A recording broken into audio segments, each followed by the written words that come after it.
Greetings and salutations, everybody. Welcome to the best damn movie-related show on the planet Earth, the John Campea Show, coming from right here on my YouTube channel. I'm, of course, your host, John Campea. It is an awesome honor and privilege, as it is every day, to have you, our international friends, gather around the virtual water cooler with us as we talk about our favorite things in the world, movies, movie news, television, a few other good things.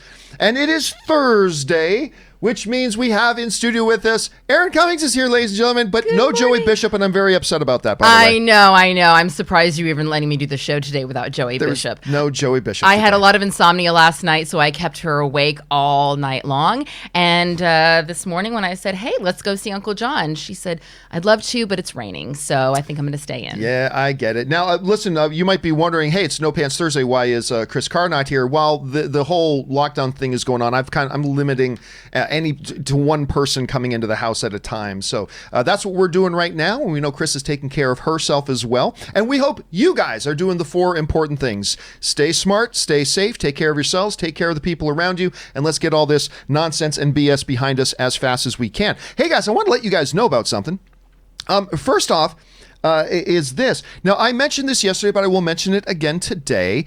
We have relaunched, with the blessing of our Patreon supporters, we have relaunched for everybody the John Campea Show podcast version. It is now up and running. You can find it on your podcast service of choice. You can see the last 2 days' episodes are both up there in the podcast feed. So, if you're driving on the train, commuting, working out, a lot of people have told me, John, it's a lot easier for me to listen to the show at work than it is for me to pop on a YouTube video at work. Whatever it is now there for you to use and enjoy. But here's the interesting thing.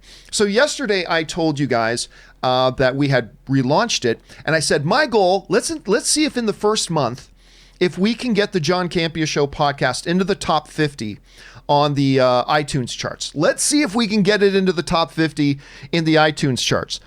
Well, that was yesterday I said that. Today I woke up and took a look at the charts, and even though for some reason it's still using the old artwork, the John Campea Show podcast is at number 10. It's in the top 10 on the charts, guys. Yay! So thank you, everybody who dove in and just kind of subscribed to it right away and started listening to the podcast.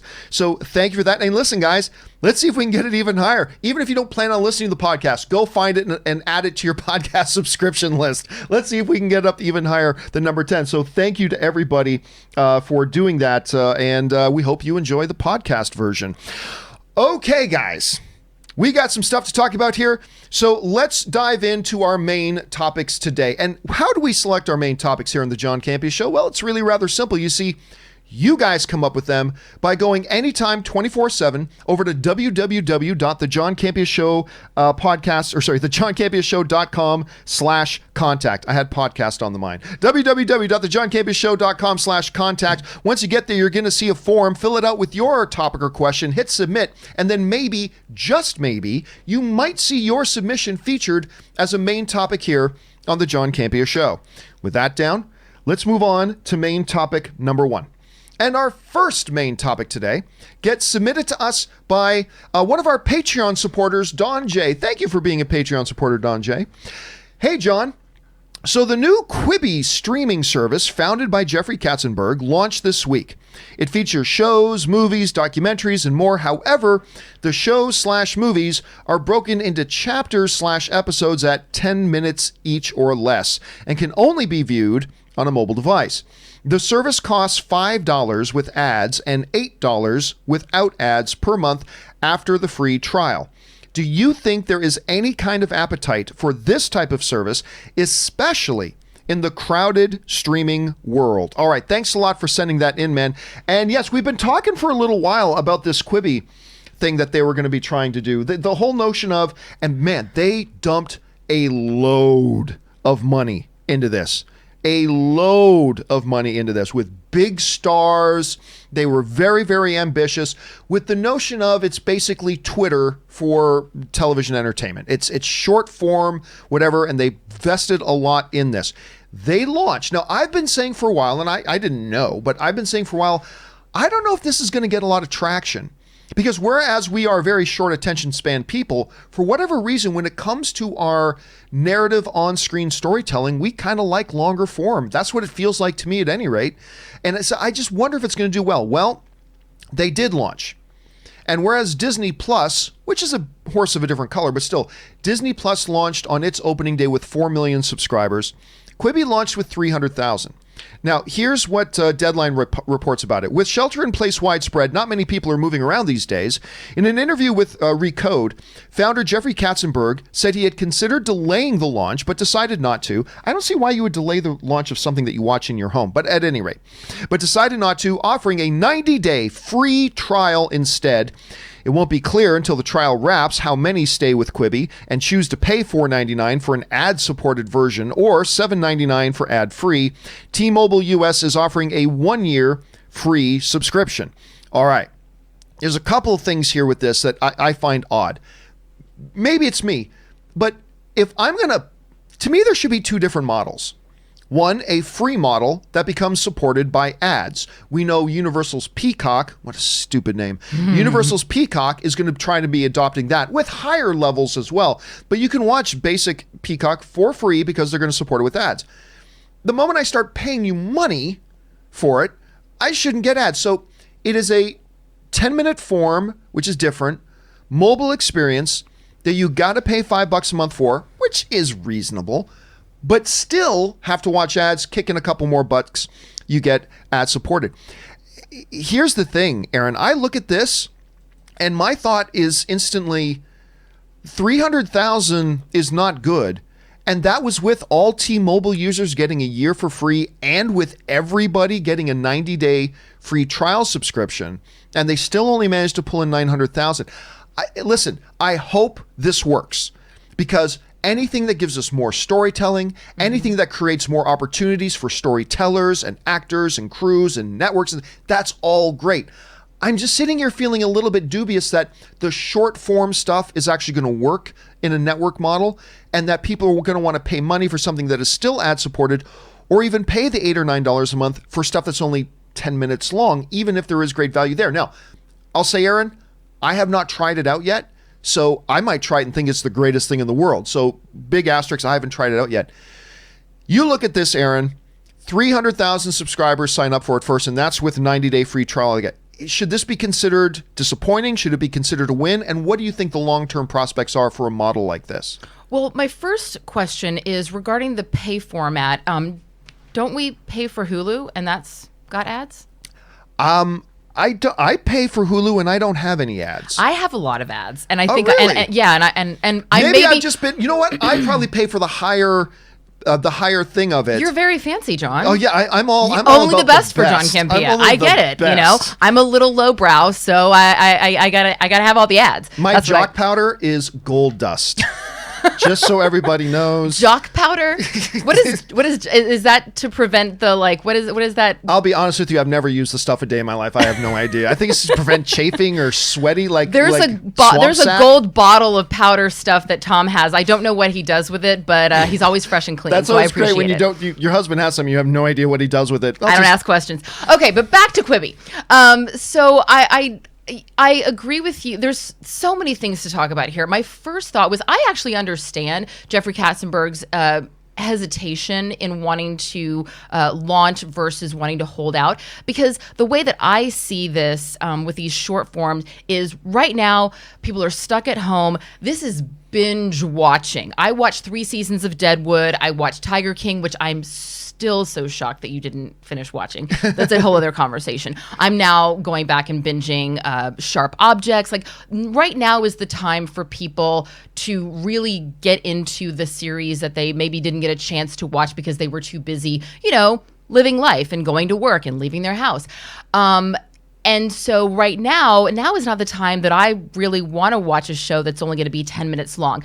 When I was living in New York and I was commuting on the train and I would have these, 20, 30-minute whatever train rides, I would have loved Quibi because I could download a couple episodes and then watch them on the train. I think that when people start getting back to work and they want to watch an episode or two on their lunch break or on their commute, if they're not driving, of course, I think Quibi would be great for that. So I actually understand the idea of waiting. Additionally, right now, the report just came out this morning that another 6.6 million people filed for unemployment. Right now, the future is very uncertain for a lot of people. And everyone is talking about how we're heading into a pretty major recession. So asking people to sign up for yet another paid subscription service, it's like people are not wanting to spend money like we were even 3 months ago. So I think that this could be very successful. It's a very Gen Z kind of thing with a shorter form content. I just think that it's going to be more of a slow burn. They do have some really exciting content coming up, though. I mean, you have LeBron James documentary. They have like some more highbrow shows. They even have some things like Chrissy Teigen as a Judge Judy kind of show, which is so ridiculous and silly. I love Chrissy Teigen. I probably won't watch that, but if you want some sort of mindless, fun television, they're going to have that as well. They seem to have a little something for everybody, so I'm very excited about their content. I just, I don't know. I think hopefully when we have a better idea of how things are going economically speaking, and when people get back to work, they'll be more interested in the short form. Yeah, again, it's really interesting in a very crowded marketplace right now with new streaming paid services and more coming. Is this the sort of thing that's going to catch on? Maybe it will. Again, I haven't tried it. Guys, question for you is, have you guys tried this service yet? Maybe it's fantastic and it's great and the word just needs to get out there. Maybe you're like me and you're a little bit more skeptical about the prospects of short form stuff like this in this type of an environment. Jump down to the comments section below and let me know your thoughts. All right. With that down, let's move on to main topic number 2. And our second main topic today gets submitted to us by Jack, just Jack. And Jack writes into us, "Hey, John, I just looked on Instagram and saw that Indiana Jones 5 is delayed until 2022. Yeah, that came out just a couple of days ago. This film was supposed to be out 3 years ago. Originally, it was supposed to be out longer ago than that. And Harrison Ford will be 80 if this movie even comes out now. I'm doubtful this is ever coming out. What are your thoughts? Thanks, and bring on the filthy." All right, thanks a lot for sending that in, man. And yes, the arduous journey of Indiana Jones 5 has been a sad yet adventurous one. I mean, I think it was 2012, 2013 when word first came out that Steven Spielberg was looking at doing another Indiana Jones. That floated and floated and floated, and then, of course, Disney picked it up and all that kind of stuff, and there was a huge adventure. And as a matter of fact, if we go over and take a look at this, this is our folks over at Deadline, I believe, who wrote this, I think. It's like, let me read a little bit of this at length, because I think this is worth going into, the kind of the history here of Indiana Jones. The situation changed in 2012 when Disney acquired Lucasfilm and its properties. Indiana Jones was one such asset, and the House of Mouse didn't exactly rush to get the franchise back in theaters. Years went by until 2015, 5 years ago, when Disney announced plans for the 5th movie with a release date of July 19th, 2019. So last summer is when it was supposed to come out. Birthday. Was that your birthday? Yeah, we were in San Diego. That's right, we were in San Diego for celebrating your birthday on that. I remember that. Steven Spielberg was set to direct, with George Lucas involved as an executive producer, but despite those exciting announcements, filming didn't begin, and Indiana Jones 5 was pushed back to July 10th of 2020. Unfortunately, filming didn't begin at the end of 2019 as planned. Disney struggled to find a writer for the project after approaching A Quiet Place screenwriter Scott Beck and Brian Woods, with solo writer Jonathan Kasdan eventually landing the gig. This writer shakeup resulted in the movie once again being delayed, this time to July 9th of 2021. There were also reports of Dan Fogelman signing on to write the project. The next big obstacle, it just keeps going here, guys. The next big obstacle came when Steven Spielberg departed his role as the director for Indiana Jones 5 in February of 2020. The last we heard, Logan director James Mangold was in talks to helm the project, with Spielberg staying on as the executive producer, but this shakeup has as well. It just got delayed again. It got delayed again. This is the adventure of Indiana Jones. So I think I counted 4 or 5 delays at this point. And it really does bring up a question for me. Now, first of all, you guys know I've been skeptical for years that Indiana Jones 5 would ever happen. I'm never guaranteeing that it won't, but I am skeptical. It's one of those I'll believe it when I see it sort of things. Like, hey, when they're actually in front of the cameras rolling, I'll believe it. But and every year that passes, I grow more and more dubious. I think actually right now, Harrison Ford, who is awesome still, but I think he's like 12 years older than Sean Connery was when he played his dad in Indiana Jones and the Last Crusade. I mean, there's only so far you can go. But I don't know. Harrison Ford is an immortal, ageless one, and that's great. And I maybe we can see him again. But I'm skeptical. But it brings up this question for me. At this point, which movie is actually more cursed?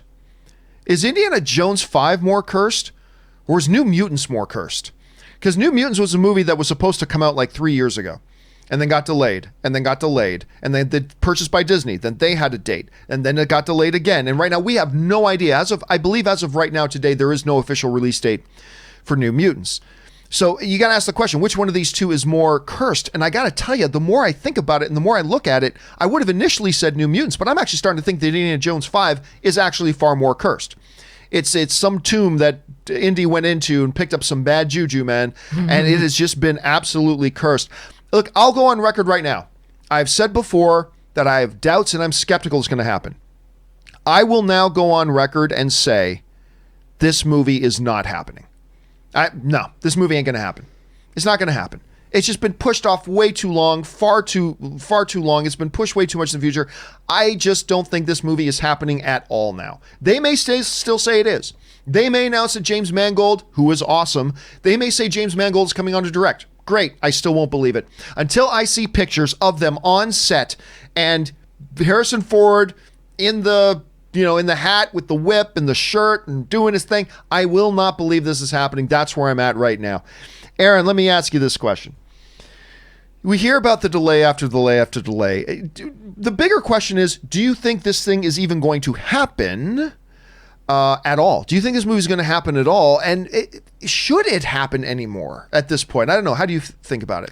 I am going to hold out hope. I do think it's going to happen. And here's why. Okay, first of all, when you compare New Mutants to Indiana Jones, I do think that New Mutants is actually on the losing end of this comparison. If you go out into the world, and yes, in the genre world, everyone knows about New Mutants and there's some excitement about it, blah, blah, blah. But if you just go out and you throw a rock and the first person you hit, you say, hey, have you heard of New Mutants? A lot of people are going to say, no, I have no idea what that is. If you say, hey, have you heard of Indiana Jones? Absolutely everybody knows what that is. There is automatically a larger fan base that is interested in seeing another Indiana Jones movie. Additionally, when you talk about the reasons why there's been these delays, it's not like Steven Spielberg threw up his hands and said, this project is garbage, I'm not directing this. No, he said, you know what? For whatever reason, he's not able to direct it, but he's still staying on as an executive producer. He still has his feet in the fire of this film. So we've got Spielberg, Lucas, Ford, the holy trinity of Indiana Jones is still intact. I love the idea of Mangold directing it. And who did you say that they had tapped as the most recent writer? Not the A Quiet Place writer, but the... Jonathan Kasdan, or Fogelman? Fogelman. Yeah, I mean, these are some really great names that are being bandied about, and we're not hearing about infighting. We're not hearing about, it's like there's just always complications, and that happens. And again, until we see a movie, a still from any movie set, we never really know if the movie is going to happen. Regarding Harrison Ford's age, what did you refer to him? An immortal, ageless swan. You are absolutely right. He is. But I also want to point out a few things. We just saw Christopher Plummer in Knives Out at the age of 90. Jessica Tandy won an Academy Award for Driving Miss Daisy at the age of 80. I saw Cicely Tyson star in Horton Foote's Trip to Bountiful on Broadway, doing 8 shows a week at the age of 88. And doing 8 shows a week on Broadway is a hell of a lot harder than doing an action film. You can ask anyone who's been on Broadway.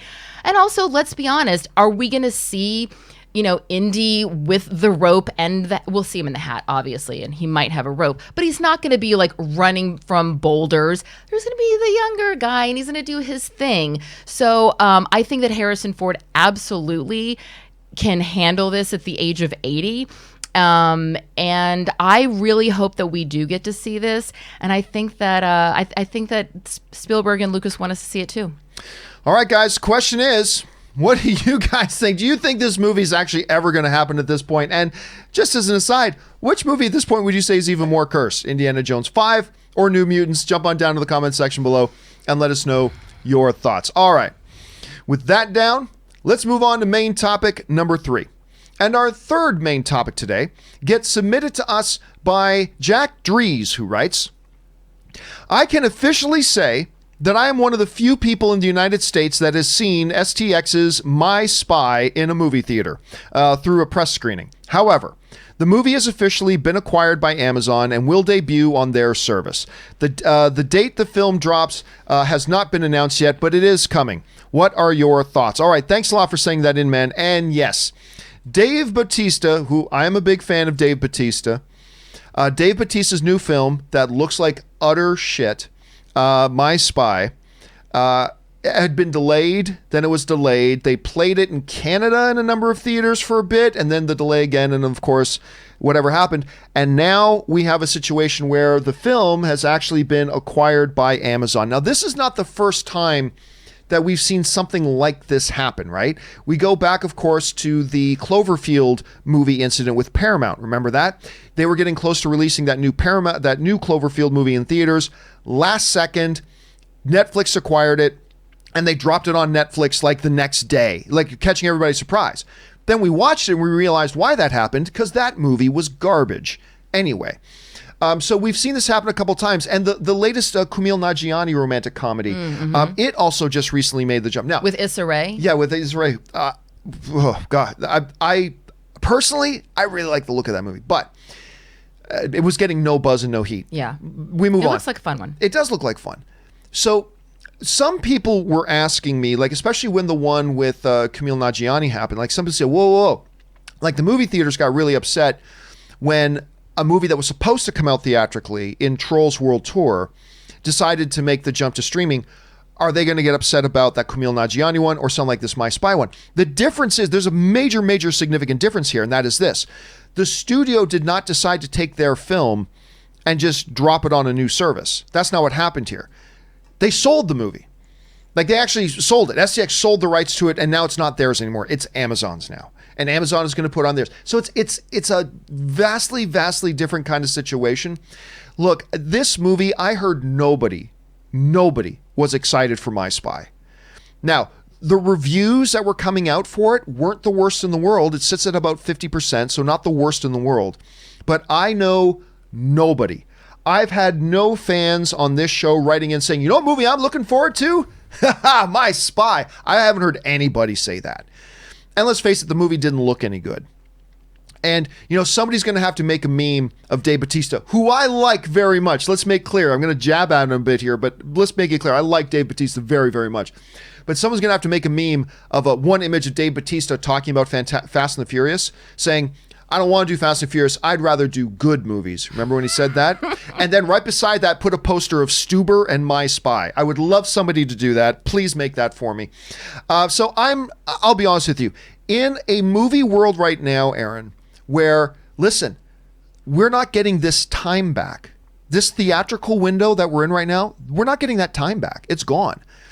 And now we got a lot of movies that some of them are simply never going to be able to hit theaters because we're going to have a backlog of movies. They're going to try to be crammed in to an already crowded movie space once we get into July or August or September or whenever we're able to open the movie theaters again.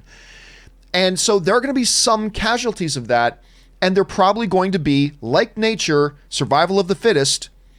The weak and sick ones are probably going to fall off, and My Spy is one of the weak and sick ones. It's the weak and sick wildebeest that the pride of lion sees and lick their chops and take it out of the herd.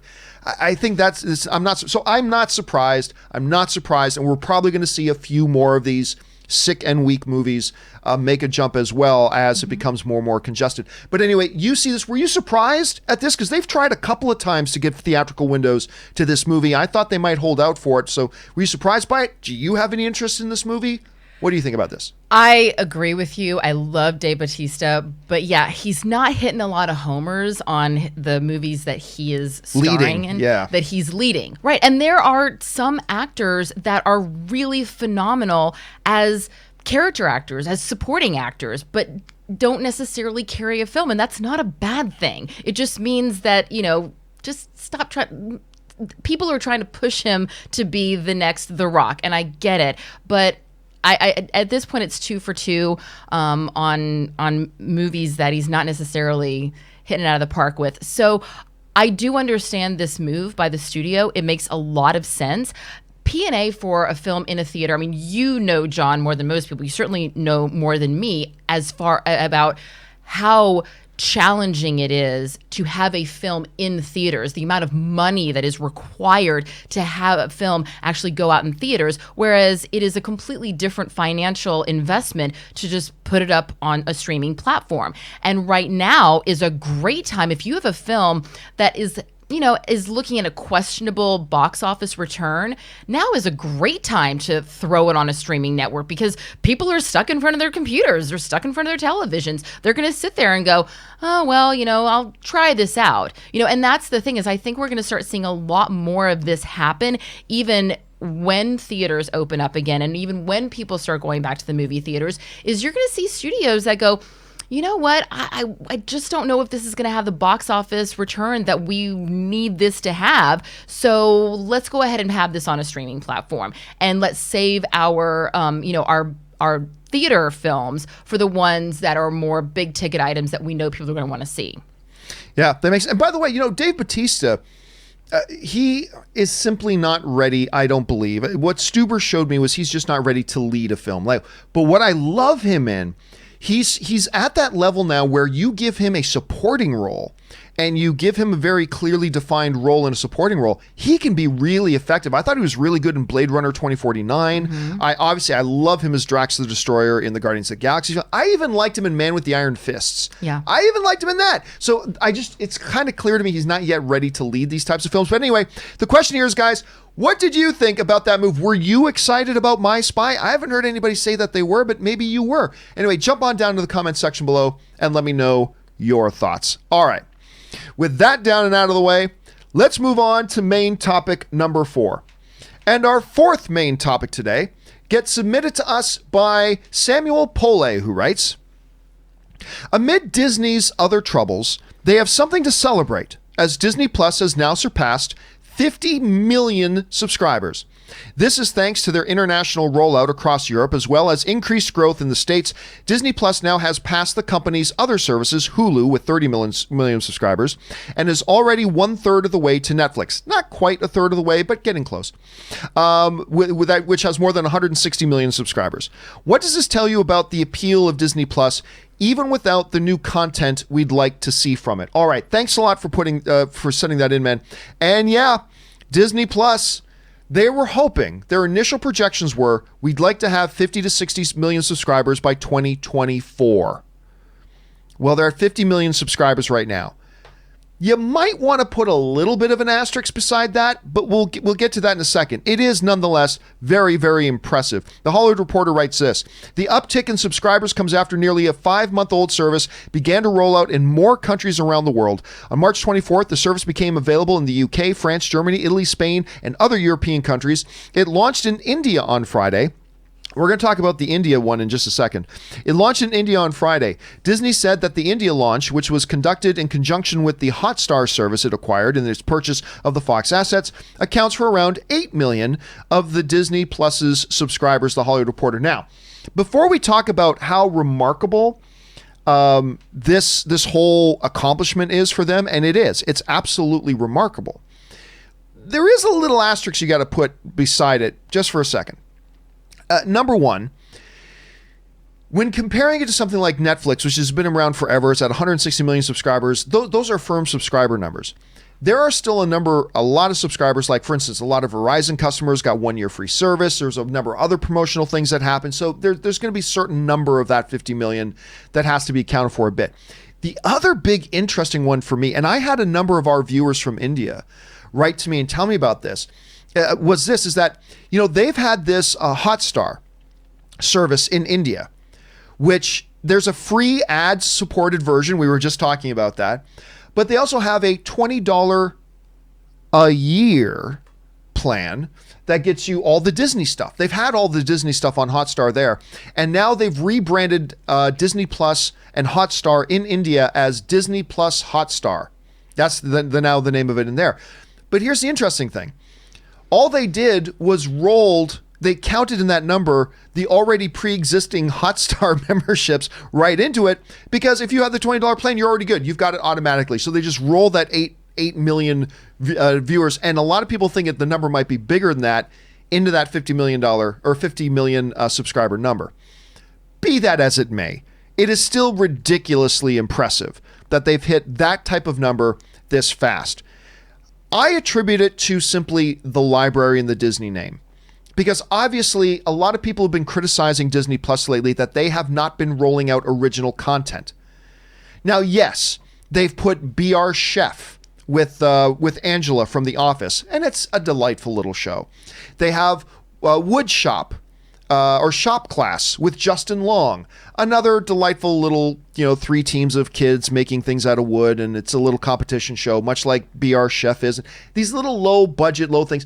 Basically shows nobody is subscribing to Disney Plus for. Those are the shows Disney Plus has been putting out. What everybody wants is they want Obi-Wan. They want Falcon and Winter Soldier. They want the Loki show. And these are things they've been very slow to roll out. They came out with a bang with Mandalorian, got everybody excited, but since Mandalorian, it's really been no high-profile things. Nobody's gone about or bothered to cancel their Disney Plus accounts. Nobody's canceled them.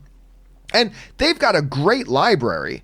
They do have a great library, but I got to believe that if they don't start, and again, with the lockdown, it's going to be hard, but they've got to develop a better plan for rolling out more original content, because Netflix is dropping so much original content. I don't even know the content they have coming out. They just keep churning out new, big, high-profile original content all the time. And we're 5 months in. We've had Mandalorian. So, I mean, that's got to happen. But still, it is impressive. And I think it is a testimony, Erin, to just how popular and big and influential the Disney brand is, that people have continued to sign up. And by the way, it helps. Everybody was complaining about international markets not getting Disney Plus when we got in America, but look what it did. Yeah. It got everybody talking about Mandalorian, and Disney Plus. And so when they finally did open the gates in a lot of these other countries, boom, they just flooded into things. And I think that was really, really smart on their part. Listen, I still have Disney Plus. I enjoy Disney Plus. But it's a great number. 50 million is a great number, and it's only going to go up from there. Anyway, Erin, I don't even know if you have Disney Plus yet. I do. You of course, do. I watched Mandalorian. Oh, of course you did. And I don't support piracy, so yes, so of there course you I have go. Disney Plus. What do you think about this 50 million number? How impressive or not impressive is it? Well, it's clearly very impressive. The fact that they, were able to meet their goal 4 years early. That's incredibly impressive. I feel like that number is a little bit low. I mean, the population of India is 1.3 billion people. And so, especially if they already had this subscription that people were already watching it and those numbers were rolled into it, I feel like it should be higher than 8 million. Has it released in China yet? Well, here, I don't think it's released in China. I don't know if they're going to even let it release in China. The Hotstar service, the free one has 300 million users. Okay. But I believe it's like a much, much smaller number that then Right. use the pay level of it. I believe it anyway. Got it. So that's how I think that works out. Okay, I understand. But you're absolutely right. The Disney brand, it is one of those things that it is so much bigger than we can even comprehend. There is not a man, woman, child from the age of 9 months to 90 that has not heard the word Disney and immediately have an emotional, visceral reaction to it, whether that's Right. good or bad. And the fact that Disney Plus has content where you can put on a Disney film and stick your kids in front of it and be perfectly happy knowing that if they change the channel, they're probably not going to watch, they're not going to see anything that they shouldn't be seeing. But also you have all the Marvel films. There's just something for everybody there. And I do think that they made excuse me. I thought you were going to weep. I thought you were getting emotionally overwhelmed thinking about Disney films. I just love it. And I'm so sad Disneyland is still closed. Excuse me. Just had a little tickle in my throat. It's the coronavirus. Sorry, Cardi B. What were we talking about? We're talking about Disney. Yes. Yeah, 50 million subscribers. Thank you. So you have this wide plethora of programming for people of all ages that they can tune in. They know that they like it. They know that they're excited about it. And I think that I know what I was saying. I lost my train of thought. The fact that they had Mandalorian come out with all this buzz, I feel like it's a little bit of a gotcha bamboozle kind of move, because you're right. We thought, okay, we're going to have Mandalorian and then Falcon and Winter Soldier, and it's going to be bop, bop, bop, bop, bop. And now it's kind of that thing where it's almost like having a magazine subscription that you forget you get charged for every year. And then you're like, oh, right. Okay, yeah, I forgot that I still have this. That's how my Disney Plus is. Like when I'm figuring out which of my streaming services I'm going to watch, I'm always like, oh yeah, we have Disney Plus. Okay, and when they do roll out some of these new programs, then yeah, we'll start watching it again. But it's also one of those things, it's always kind of nice to have it. Like, I might want to watch Cinderella one day. I don't know. Hey, we just popped, just for the hell of it, we just popped on Moana because I love I unapologetically love Moana. You know what? I saw Moana recently for the first time. It is so good. Isn't it delightful? It is so good. I'll tell you what, I tell people this and they laugh, but I have a playlist on my Google Play Music. It's about 40 or 50 songs, and it's the one I listen. If I'm not listening to podcasts or sports talk, I listen to this playlist. And firmly right in there in that playlist is the song from the soundtrack, the one that Moana sings. There's a line where the sky meets the sea, and it calls me. And no one knows how far it goes. I listen to that, I get chills. I cried when I first heard that. I cried. But I want to say another little thing. Regarding Disney Plus, the bottom line, though, is that if Disney Plus never came out with original content, people would still watch subscribe to it. I mean, people don't watch ESPN Classic for the original content. You know, like, you watch it because you go, I really want to go back and see when Notre Dame played Michigan and, it was this great upset. They watch it to be able to see those things that they're familiar with, that they already know. And so, yeah, the original content, it's fun. It's great when it comes out, but it's not the reason why we all have Disney Plus. We have Disney Plus because we want that thing that we already know. Yeah, the library is big. So the question here is, guys, what do you think about that 50 million number? Is it like, okay, impressive? Is it super impressive? I think it's quite impressive, as a matter of fact. Are you a subscriber still? Are you one of the people maybe who you did cancel after Mandalorian and you'll like re-sign up when more original stuff? Or are you one of those people who you're there for the library of content they have? Jump down to the comment section below and let us know your thoughts. All right, guys. With all that down and out of the way, we're going to move into our live questions. But before we do, yesterday, just for fun, it was the 10th anniversary. If you guys watched the show yesterday was the 10th anniversary of when I did my first interview with Clark Gregg, who is, of course, Agent Coulson in the MCU. And it was before Avengers ever came out, or we even knew that Avengers was coming. It was pretty fun. So I got on this kind of a kick going through my old stuff. And, before there was Movie Talk, there was a show that me and Dennis kind of put together. This was before AMC, and we called it For Your Consideration. And I came across this clip of For Your Consideration that there's no real underlining reason I want to share with you guys other than just the fact that I think it's funny. So on this episode of For Your Consideration, 9 years ago, this is before AMC Movie Talk, it was me, my buddy Soul, it was Dennis Zen, it was the Los Angeles Times, now she's with the Los Angeles Times, Jen Yamato, and Movie City News' Todd Gilchrist. We got on and we were talking about, this is the issue, this is the topic. We were talking about Twilight and its impact on Comic-Con. Now, the way For Your Consideration used to work, and I think I'm going to start this podcast again at some point because I love the format of it. Just each person would bring a topic to the table and they'd say, okay, for your consideration, Indiana Jones will never come out. Do you agree or disagree? And then each of the people at the table would give their quick take. And then the next person would go, all right, for your consideration. And they'd say another topic. And I actually love the format of that show. Anyway, here's a little clip as I rest the vocal cords, stretch the legs, refill the drink, give you a chance to use the bathroom. Here's a little clip of our show For Your Consideration from 9 years ago. Check it out. Soul, your issue. All right, my For Your Consideration is this. And Jen, we may throw down. But Twilight, the worst thing to happen to Comic-Con or the absolute worst thing to happen to Comic-Con? Wow, oh, I hate the fact that I have to go first. Because they crashed the servers as soon as they opened it up. I really think it's going to be another thing where whatever Twilight nonsense that's going to be there blocking out Hall D is going to screw up my entire July. Can't be. Oh boy, you know what? They're already camping out, probably. Here's the thing: Comic-Con sold out everything last year without a Twilight presence at all. Right. So I will go In the first hour? If my two options are worst thing to happen to Or it or the the absolute worst yes. thing to happen to it, I will say there's some positive benefits to Twilight. That's actually not being one of the there. options. And other people. So I will say, if those are my only two options, I will say the worst thing that could happen to it as opposed to the absolute worst thing. Dennis. Yeah, I'll go with worst versus absolute worst in the sense of this. As long as they schedule their panel at an appropriate time, which they ended up doing. And put it in the damn baseball stadium up the street so people don't have to stand in a line for 8 hours to get into a room. Yeah, like I almost got mad because I almost missed the Avatar panel the last year that Twilight was. But unfortunately, they put it beforehand instead of after. Because they put it after Avatar, I was not going to see Avatar because the Twilight fans were going to camp out all day long. Yeah. So if they schedule it right, it won't bother me that much. Jen? What I have to say is, suck it, fanboys! Okay?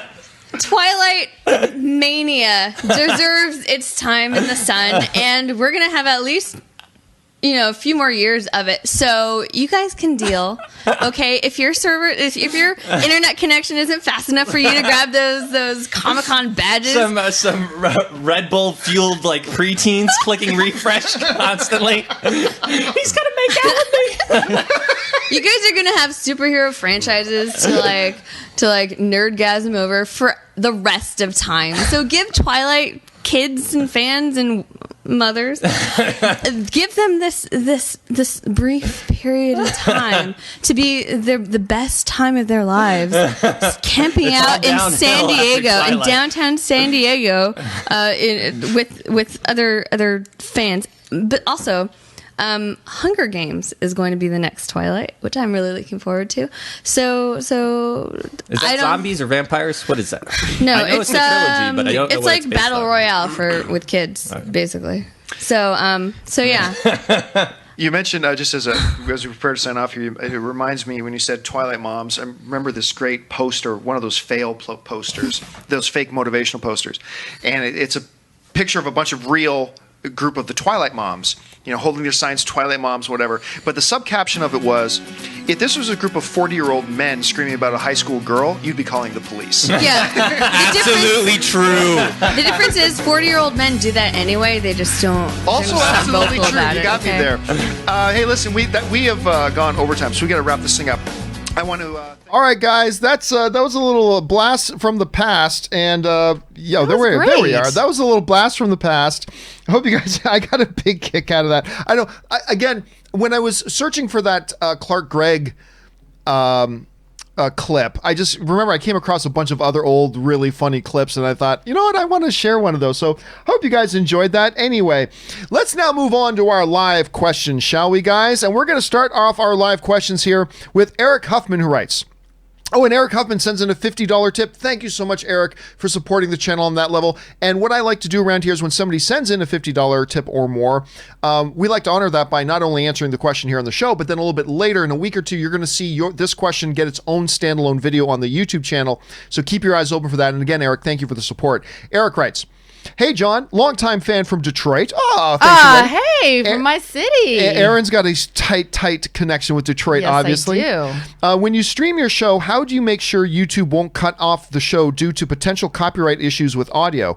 I ask because I'd love to be able to stream my wedding due to the pandemic. Thanks. Ooh, streaming your wedding is a really cool idea. Wow. That's a cool idea. Here's the thing. I want to watch. I avoid the issue by I don't play any copyrighted music on my show. It's just that simple. I don't play any copywritten content on my show. As a matter of fact, I won't even play trailer clips on my show because I've just had YouTube is so fickle. Like their algorithms will detect something that is perfectly fair use to use, and they'll go flag, exterminate. Like they'll pull a Daleks on us and shut it, like whatever. So, what I normally found though is that live streams don't usually get dinged. What I've had happen in the past is when I've had a piece of content that was perfectly legit for me to have on my show, but whatever YouTube flags it, it usually didn't flag it until after the live stream was done. So you might be okay, but just be aware that you really are not allowed to broadcast copywritten material. So But Pachelbel's canon isn't copywritten. No, there's lots of Lots royalty-free of music. beautiful wedding music, not copywritten. You can absolutely use it. I mean, one thing you might be able to do to get away. I don't know if this is true, so please, big asterisks, don't take this as legal advice. I wonder if you set your live stream to private and only shared the link with, the people you want to have watching. And me, because I want to watch. And Erin, because she wants to watch. I wonder if that might actually circumvent the issue. So that might be something. Again, I'd say research it. Don't take me as legal advice on this, but look into that. And it's a great idea to live stream. So I'll look into this a little bit more for when I do your standalone video and see if I can come up with anything. But I will let you know. And again, Eric, great idea. Making lemonades out of the lemons you got. All right. Next up here, Russell Amador writes, "Hey, John, random quarantine question, but do you think it will be tougher to replace? Who do you think will be tougher to replace when the time finally comes? These two men filled big shoes, and they were Hugh Jackman as Logan and Robert Downey Jr. as Iron Man. Whose shoes would you say are tougher to fill?" Here's what makes that question very difficult, is that both of these guys defined our current understanding of those characters. Hugh Jackman was not really the Wolverine from the comics. He kind of defined, there were certainly elements of Wolverine from the comics, but he kind of defined Wolverine for us, the way a lot of people in pop culture today understand Wolverine. When you look at Robert Downey Jr., he really wasn't the Tony Stark from the comics at the time. There were elements of the Tony Stark at the time, but he really brought himself into that role. And so he kind of defined our current understanding of Iron Man. So it's tough to say. But look, let me say this. Both can be replaced. They can both be replaced. But it's going to be difficult. And it's going to be hard. And you got to nail the casting for both. If I have to pick one that might be a little bit more difficult, I'll say it might be a touch more difficult to replace Hugh Jackman as Logan. And the only reason I'll say is maybe because there's a lot more physicality to it. So maybe that, Erin, let me ask you, if you had to say which is going to be the harder one to replace, Hugh Jackman as Logan, Robert Downey Jr. as Iron Man, who do you say? I agree with you. I think it would be Hugh Jackman as Logan because the character is so much more stoic, I would say. His interpretation of it is. Right. But I think that the character of Tony Stark, I put my gloves back on, obviously, you guys. I just realized that the lunch lady's back, but now it looks like I'm cleaning toilets. Tony Stark has a lot more room for personality and for quirkiness and for different interpretations. Whereas Logan, I just don't think that it has as much room for someone to put that much of their own spin on it. Then again, look at what Heath Ledger did with Joker. Everybody was like, how are you going to redefine Joker?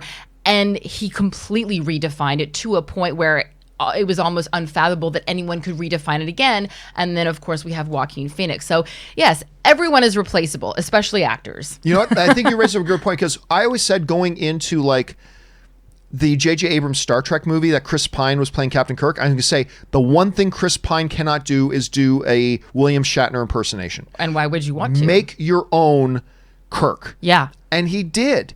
And I think that'll be the key for both guys coming into play, both whoever plays Wolverine next and whoever plays Tony Stark next, whenever that happens. Mm-hmm. Obviously, there's going to be a new Wolverine before there's a new Tony Stark, but the key will be the same for both of them. Don't come in and do a Hugh Jackman impersonation. Don't come in and do a Robert Downey Jr. impersonation. Come in, find the spirit of the character, and then make it your own. And that's going to be the hard thing because there will be fans who will absolutely hate whatever the new person does until everybody loves it, and then everybody will, And that's what happened with Heath Ledger. Everybody wanted Jack's Joker. Everybody wanted Jack. Mm-hmm. Yeah, obviously they weren't going to get Jack, but and he did something completely different. Everybody okay, sorry, we spent too much time on that. Diamond Dog's Puppy writes, "Good day, John. My most underrated film of all time is the 1997 film The Edge. I was just talking about that film the other day. Anthony Hopkins, Alec Baldwin, unbelievable, and a big bear. Cinematography, the action, the score, the acting, themes, and most of all, the emotion combine it to make it a gem. Hopkins' character is gold. A shame most have never seen it." Erin, have you ever seen The Edge? No, I'm blanking. Okay, it's the most big. Before there was The Revenant, screw the bear from The Revenant, there was The Edge. So basically you got Anthony Hopkins and Alec Baldwin. And also one of the dudes from Oz. The character from Oz who was in the wheelchair. Anyway, these three guys, they go down in a plane in the wilderness, and a bear picks up on their scent. And it's basically a survival, but there's also interpersonal drama going on at the same time. It is awesome. It's awesome. If you have not seen The Edge, it's brilliant. It's exciting. It's so well told. It's wonderfully acted. It's a simple movie, but it's you'll love it. And this is from the 90s? Yeah, it's from the late 90s. Good Alec Baldwin time Oh, period. yes, yeah. Good Alec Baldwin time. Go and check it out, guys. I agree with you, Diamond Dog. All right. Next up here, we've got Willow writes, I keep on mixing up Wes Anderson, Paul Thomas Anderson, and Paul W.S. Anderson. Oh, it's the worst. Yep. You're not, listen, believe me, the best movie pundits do too every once in a while. I know one makes bad movies, one makes good movies, and one makes quirky movies, but I can never remember which one is which. And you know what? I don't think there's a hard and fast I before E except after C. I don't think there's a simple kind of, if somebody can come up with a really good one that kind of like a little rhyme. A limerick. A limerick. That's the word. We need a limerick that helps us remember and differentiates them. I think that's great. Because Wes is the quirky one, right? Wes is the quirky one, yes. And then Paul Thomas Anderson is the really good one. Yep. And then P.W.S. Anderson, yeah, not so good. What is he So anyway, guys, if you can come up with a really good limerick, that would be great. All right. Pex McGee writes, John, I can't recall ever hearing the phrase, F that guy in the bus he came in on. I thought it was maybe a Canadian thing, but I Google search this brings up erotic fan fiction. Anyway, you used it so much. Anytime I hear Ezra Miller's name, I think of it. Yeah, because I was talking about the thing is like, hey, look, this is back when I didn't think that the video was of Ezra Miller choking that girl, that I didn't think it was legit because there's just too many things in the video that just make it look. Did we ever get the final thing on that? Because that was another night that I had really bad insomnia and I woke up at like 3:30 in the morning. I was like, oh, Ezra Miller is trending. Like, what funky makeup thing did they wear? And then all of a sudden I saw what it was, and I immediately knew that you were going to talk about it on the show, and so I watched that. And did we ever find out the full story? We talked about it yesterday. Variety confirmed that it was legit. They spoke with the owner of the club, that there was a serious incident. They threw Ezra Miller out. And then I guess a couple of the other people that were involved in this got thrown out there too. One of them was a girl who continued to taunt him, and then Ezra. Did Ezra Miller or their people ever like release a statement about it? Nope. Which That's is so bizarre. No, idiotic is the word you're looking for. He should have got out in front of this. Totally should have gotten in front of this. In the video, it really looked like it was, because I was showing it to Tom. I said, "This looks like a stage thing." Totally, it doesn't look real at all. Yeah, and and I've gone to like conventions and done things, and you have people go, "Oh, look at me like you're Sura and you're in love with me," or like me and Leslie Ann Brandt and a couple other Spartacus girls will be like fawning. Well, obviously, no one thinks that we had a threesome with this random person at a convention. You just told me Santa Claus wasn't real. You just shattered my whole image. We don't have threesomes with everyone at conventions. Everyone at conventions, right. right. So I could actually believe that there was a world in which there was a fake thing. But anyway, yeah. So that's really disappointing. And you just made me remember something. Is this a fake memory? Did I not do an interview with you? And Americo Levo and Julia Voth with the four of us in bed. Did we not do an interview with the four of us? We did. Yes, we did. Yes, that was the first. That was like, and that was the day after we met, or the day that we met, the very first time, and the four of us were all laying in bed together. I got game, guys. Yeah, we did. I just remember because I remember we started with the camera in tight. I think Darren was doing the camera, and then he pulled the camera back to me in bed, and the four of us were in bed. We should find that one. We should find that. I want to know why AMC didn't let me do more interviews like that. That's what I want to do. Okay, sorry. Well, we got to move on. Let's see here. Henry Mertens writes, some movie trivia. Spielberg loved Williams' music for E.T. so much, he specifically edited the bike chase scene to fit the music, which isn't the norm. This is why the scene is so well paced, gives me chills every time I watch it. Do you feel the same way? Well, it's funny because Spielberg, Ann and I go every year to the Hollywood Bowl to see the John Williams maestro of the movies in concert. We've gone like 5 years in a row. Love it. And one year, I gotta remember, my favorite filmmaker of all time is Steven Spielberg. And I didn't know till we got there, said special guest Steven Spielberg. I'm like, whoa. And I almost cried.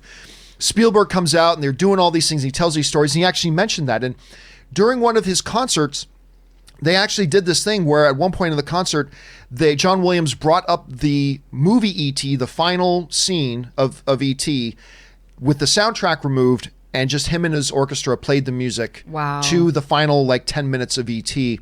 I'm getting goosebumps just remembering it. It was awesome. And the other thing Spielberg did at this thing was he goes, I want you guys to understand just how good John Williams is. He goes, we're going to watch the first 8 minutes together of Indiana Jones and the Last Crusade, the part with River Phoenix as the young Indiana Jones. We're going to watch it without John Williams' score. Oh. We're going to take, if you guys will indulge me for it was 5, 6, 7, 8 minutes, whatever. Let's just watch it without John Williams' score. And we watch the whole thing. It's really weird. And then it ends and Steven Spielberg stands back up the microphone. Wasn't that awful? Wasn't that terrible? He says, I'm a terrible filmmaker. Thank God. He goes, thank God we have John Williams. So let's play that again. This time, John, if you will please make my movie good. But And see, then that's they one of played the it many again. reasons why we love Steven Spielberg is that humility, that ability to share the spotlight. Also, on a similar note, if you watch the music video for Beat It without the music, it is... and you can find it on YouTube. Just look up Beat It without the... it is bizarre. There's some good stuff out there. Okay, anyway. Next up. Henri also writes, I still can't believe the full name for The Conjuring 3 is The Conjuring, The Devil Made Me Do It. I have, you know what? I haven't heard that yet. In the long run, film titles don't matter all that much, but this sounds like a cheap Friedberg and Seltzer spoof movie. Your thoughts? Yeah, it's not a good title. I mean, look, again, at the end of the day, a title doesn't matter, except for marketing. For marketing, it matters. For the quality of the movie, means nothing. Means absolutely nothing. That's why Birds of Prey and the Fabulous Emancipation of One Harley Quinn was a terrible title. It was bad marketing. People don't care about Birds of Prey. They cared about Harley Quinn. The movie should have been called Harley Quinn, Birds of Prey. That's what it should have been called.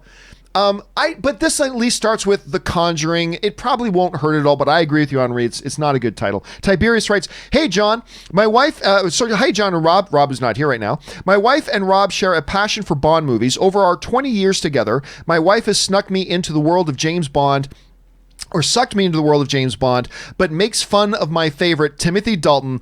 Wish he had more than 2 movies. Thoughts? I like Timothy Dalton, as a matter of fact. And I've got a little bit of a soft spot for Timothy Dalton because not only was he Bond, he was also in Chuck, the TV series Chuck, which I love.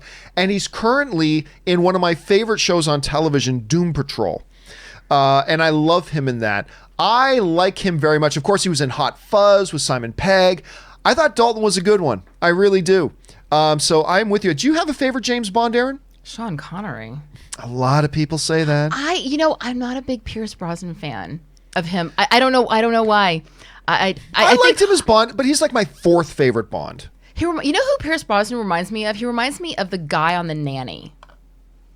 You know, Fran Drescher's... I always said the guy in The Nanny reminds me of Pierce Brosnan. I think he was a dollar store version of Pierce Brosnan. Yeah. But I like Sean Connery also because like all the Bond girls just they were all that's a Bond girl I would have wanted to be. For Sean Connery? For Sean Connery with like the weirdo names like Octopussy, and they just had the craziest outfits, and they were so over the top, outlandish, and overtly sexual.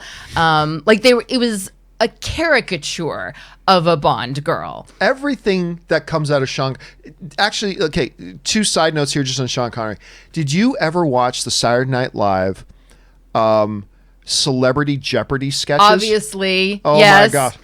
Famous titties for 200. Famous titles. The rapist. It's therapist. The rapist. Your mother.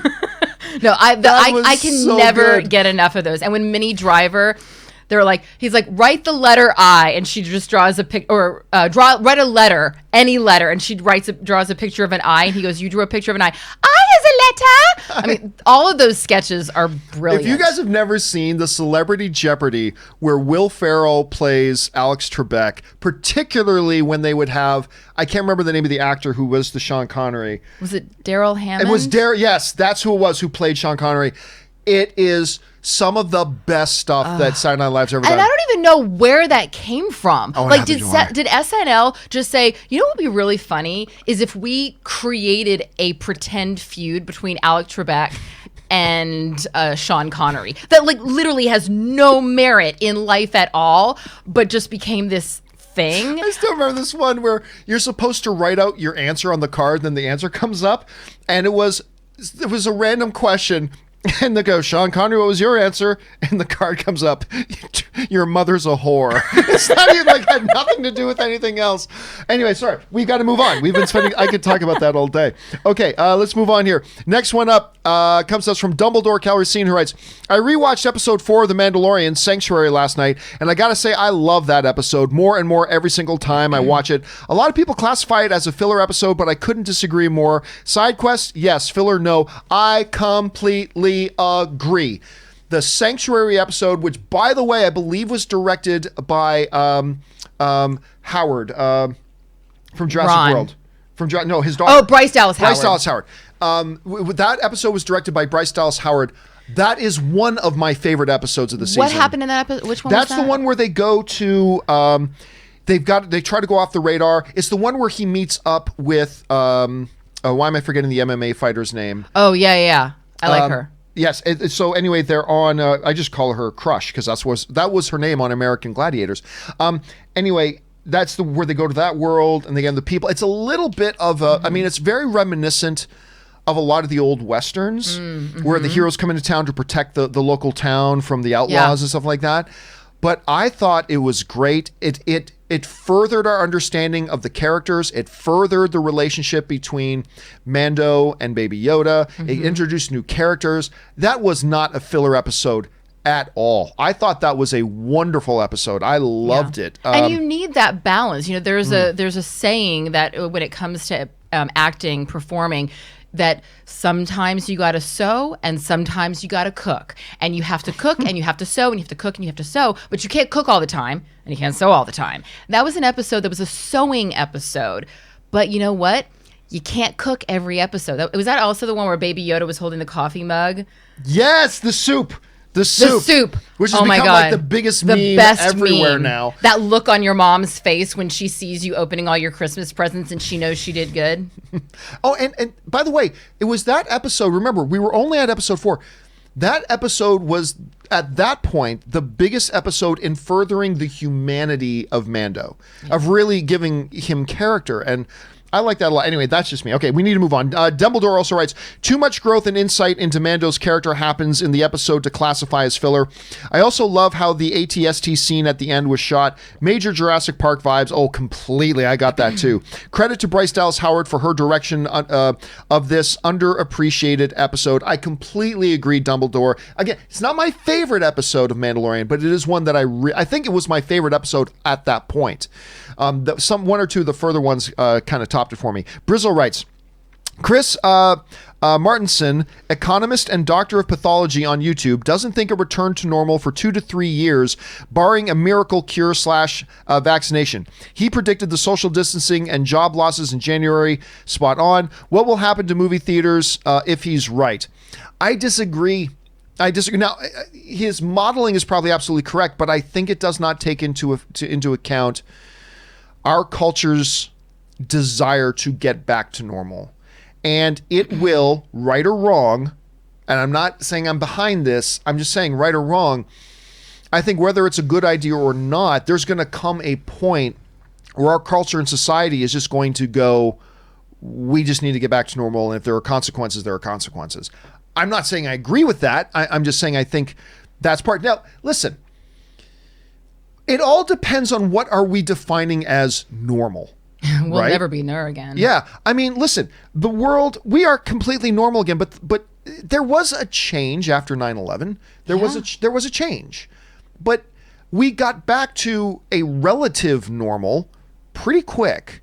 Now, this is obviously different. I'm not trying to say this is an apples to apples comparison, but it all depends on, I think, how we're defining normal. But I think we will get back to at least a semblance of normalcy, an appearance of normalcy, sooner rather than later. I don't mean next month, but I think we're going to get back to a semblance of normalcy sooner rather than later. I don't know. Erin, what do you think? I'm no doctor, by the way. That's just the way we I'm will seeing it. find our new normal. I mean, I was just saying That's this a good the way other to put day. it, yeah. You know, like, can you remember when we used to actually, if you were going to pick somebody up from the airport, you would park your car and you would go right up to the gate and Yep. you would wait for them to get off the airplane, and there was no like behind security, there was no 3-ounce bottles, none of that, and it just, those things become our new normal. Also, I think that it's going to be different all around, at least in America. And obviously this is a pandemic, but in America, at least, you know, Philadelphia, which was disseminated. That's the wrong usage of that word. Decimated. But it was even decimated. Really? They handed out Philadelphia? Listen. But even decimated is wrong, because decimated is actually only 10%. Because it comes from the Latin deca. Yeah. Anyway, Philadelphia was really hit hard in 1918 with the Spanish flu. And because of that, a lot of the lessons that they learned, they've implemented. And so they've done an incredible job of flattening the curve there. My sister-in-law is an infectious diseases doctor at Penn, and we've been really keeping tabs on what's been going on there. California has really done a lot to flatten the curve here. Louisiana, not so much. You know, there's a lot of in different parts of the country, it's affecting, you know, states differently based on how the states have been reacting. And so I think that it's going to be, we're going to see certain areas of this country get back to what is the new normal faster than other areas. It's not, we're not a homogenous society. So, and I agree with you, John. People want to watch football games. People want to go to movie theaters. People want to go to eat at restaurants. And, you know, people are doing their best. And I appreciate the fact that everybody's making efforts to flatten the curve and to stay safe and to stay home. But yeah, I think that we're all doing that so we can go back to the movie theater. All right. So, and what will happen to movie theaters if it is just like this right now for 2 or 3 years? Oh, it kills the movie theater industry. Oh, yeah. Well, it doesn't just kill the movie theater. It kills the movie industry, period. Yeah, because we can't go. I mean, Nobody can make a movie. Yeah. Unless it's like one-person movies shot in their own home, a day in the life, you know? Well, you know, All Rise, the Yep, TV show on CBS, I was on a couple episodes. They are doing a virtual episode. Oh, really? I have That's no creative. idea how they're doing it, but I'm very interested to see what they're going to do.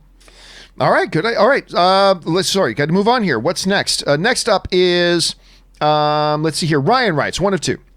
Hi, John and crew. For those concerned about continuity issues in Fantastic Beasts or the DCEU if Ezra Miller is replaced, it's already been done with great success in 2 of the biggest comic movie franchises of all time. Maggie Gyllenhaal replaced Katie Holmes in The Dark Knight. Absolutely true. Nobody talks about it.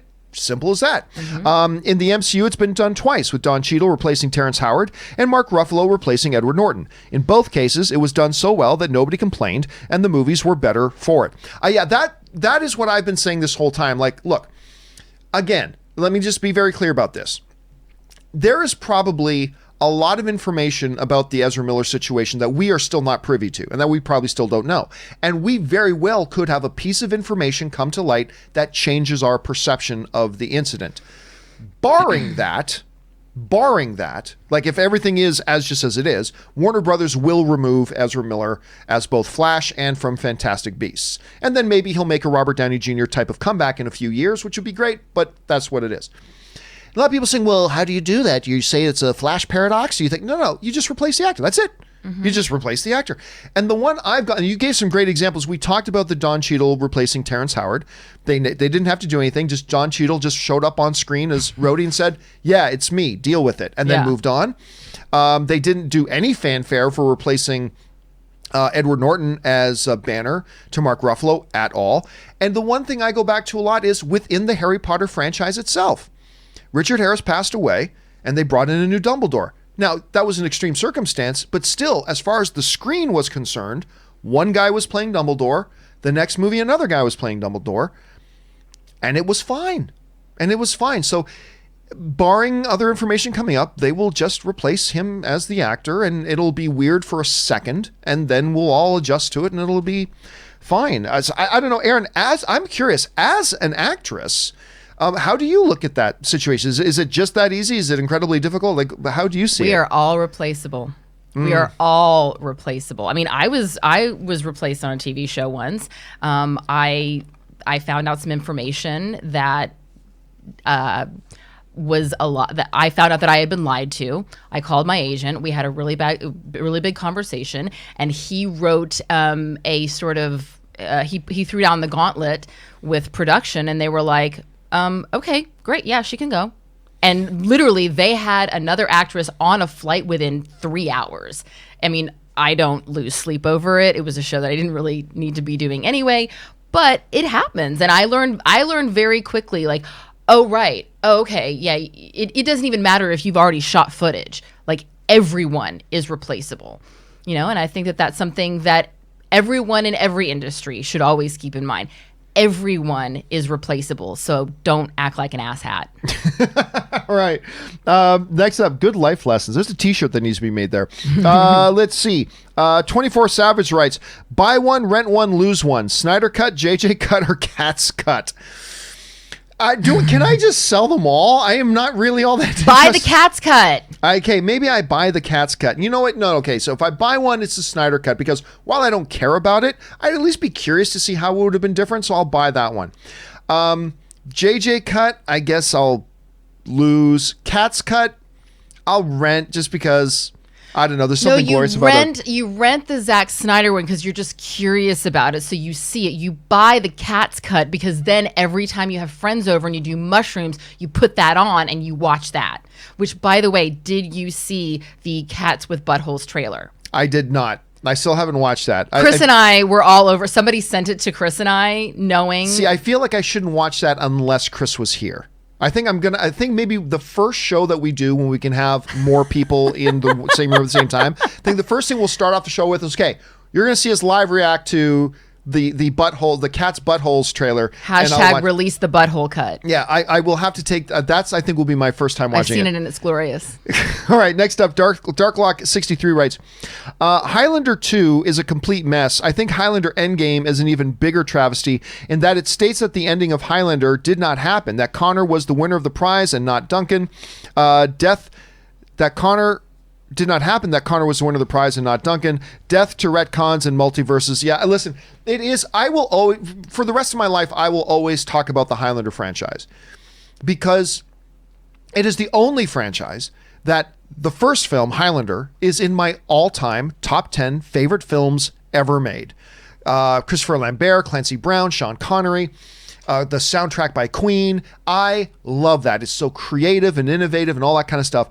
And yet the sequel is in my unholy trinity of the 3 worst Hollywood wide release films in history, being, of course, Highlander 2, Battlefield Earth, and Catwoman.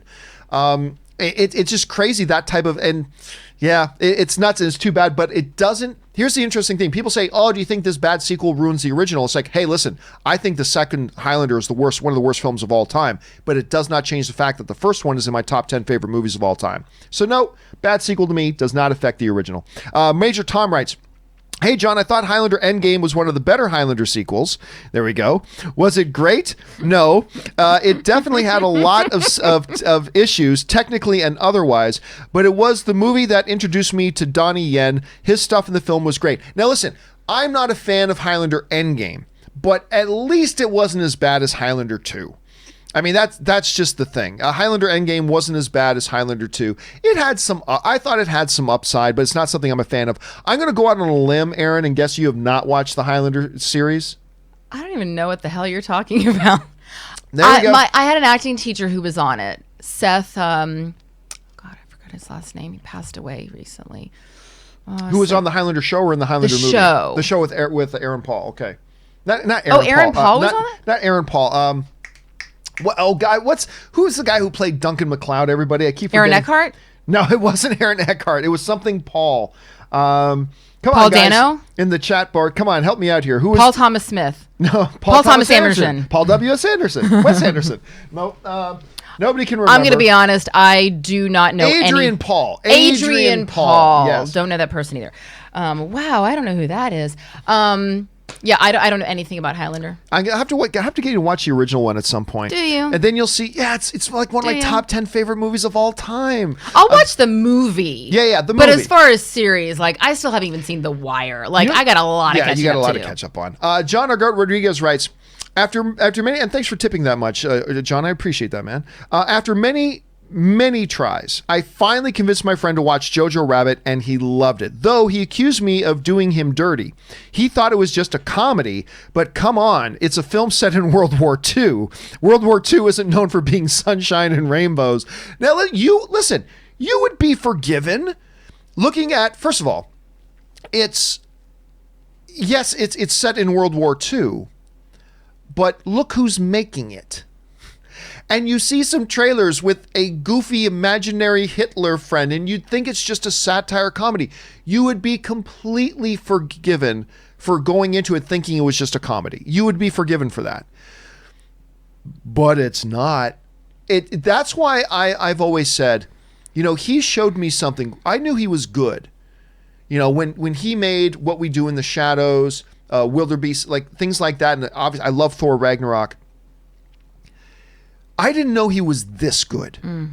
The way he was able to balance emotion, tragedy and triumph, humor and sadness, like you're laughing hysterically 1 minute, 30 seconds later, without giving away spoilers, the shoe scene. And your soul and heart are devastated. I mean, it's just...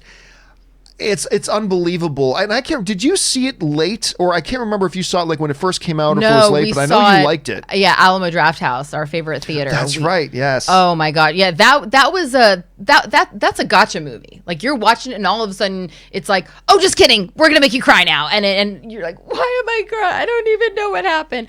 It is so beautifully done. And the performances are incredible, especially for being a bit broad, I mean, if you look at, oh my gosh, I just blanked on his name. He teaches at the camp and he's brilliant in everything that he does. Rockwell? Sam Rockwell. Thank you. Sam Rockwell, it plays a very broad character that in another world might almost seem, too big. But in this world, too big is just big enough, but then has such humanity. And what he does at the very end of the film, no spoilers. It's crazy. It's so crazy, but it's so beautiful. And you know what else I loved in it? Rebel Wilson. I'm not the world's biggest Rebel Wilson fan. She's another one, great not in a this. leading lady, but definitely a great supporting character. Although, you know what I'll say, though? You know that little romantic comedy she just did with Liam Hemsworth where she wakes up in a romantic comedy movie? Oh, I haven't seen that. I haven't seen it either. I've had a lot of people tell me it was actually pretty damn good. Really? I'm like, okay. But I've never really liked her in a leading kind of a thing or anything like that. Not the biggest fan of Rebel Wilson. She was wonderful in Jojo Rabbit. And I got to check out this one because everybody says Rebel it's actually Wilson pretty good. is like that friend that you really, really love, but you got to kind of have him in doses. Yeah, like, I get it. hey, really good for a fun night out, but wouldn't want to do a weekend trip together. All right.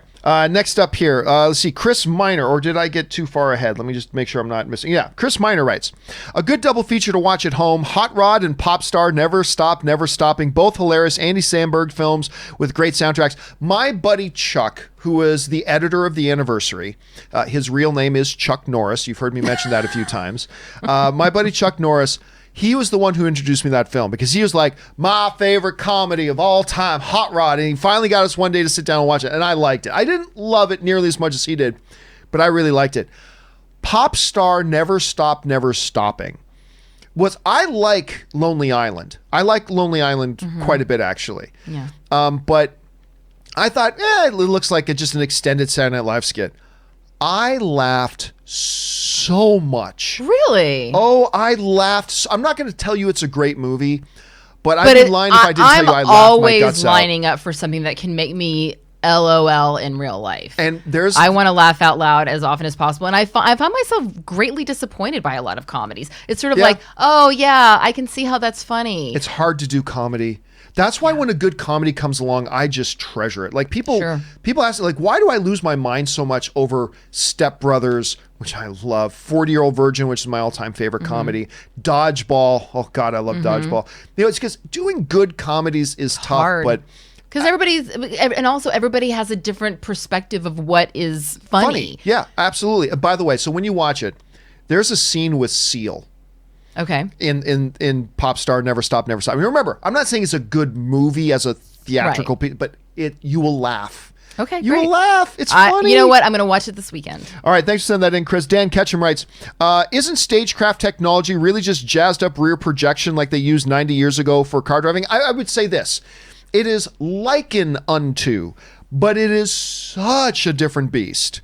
I mean, it is likened unto in the same way that you could say, well, isn't, the CG in Endgame, isn't that just like, they did visual effects in the 1920s with a pop can? Well, okay, yeah, it's likened unto. It's a visual, but it is such a different beast. I would really recommend, Dan, go and check out there's a video mini documentary that's only like 10 minutes long or something like that on YouTube they can find where they really go into it, and it's so advanced.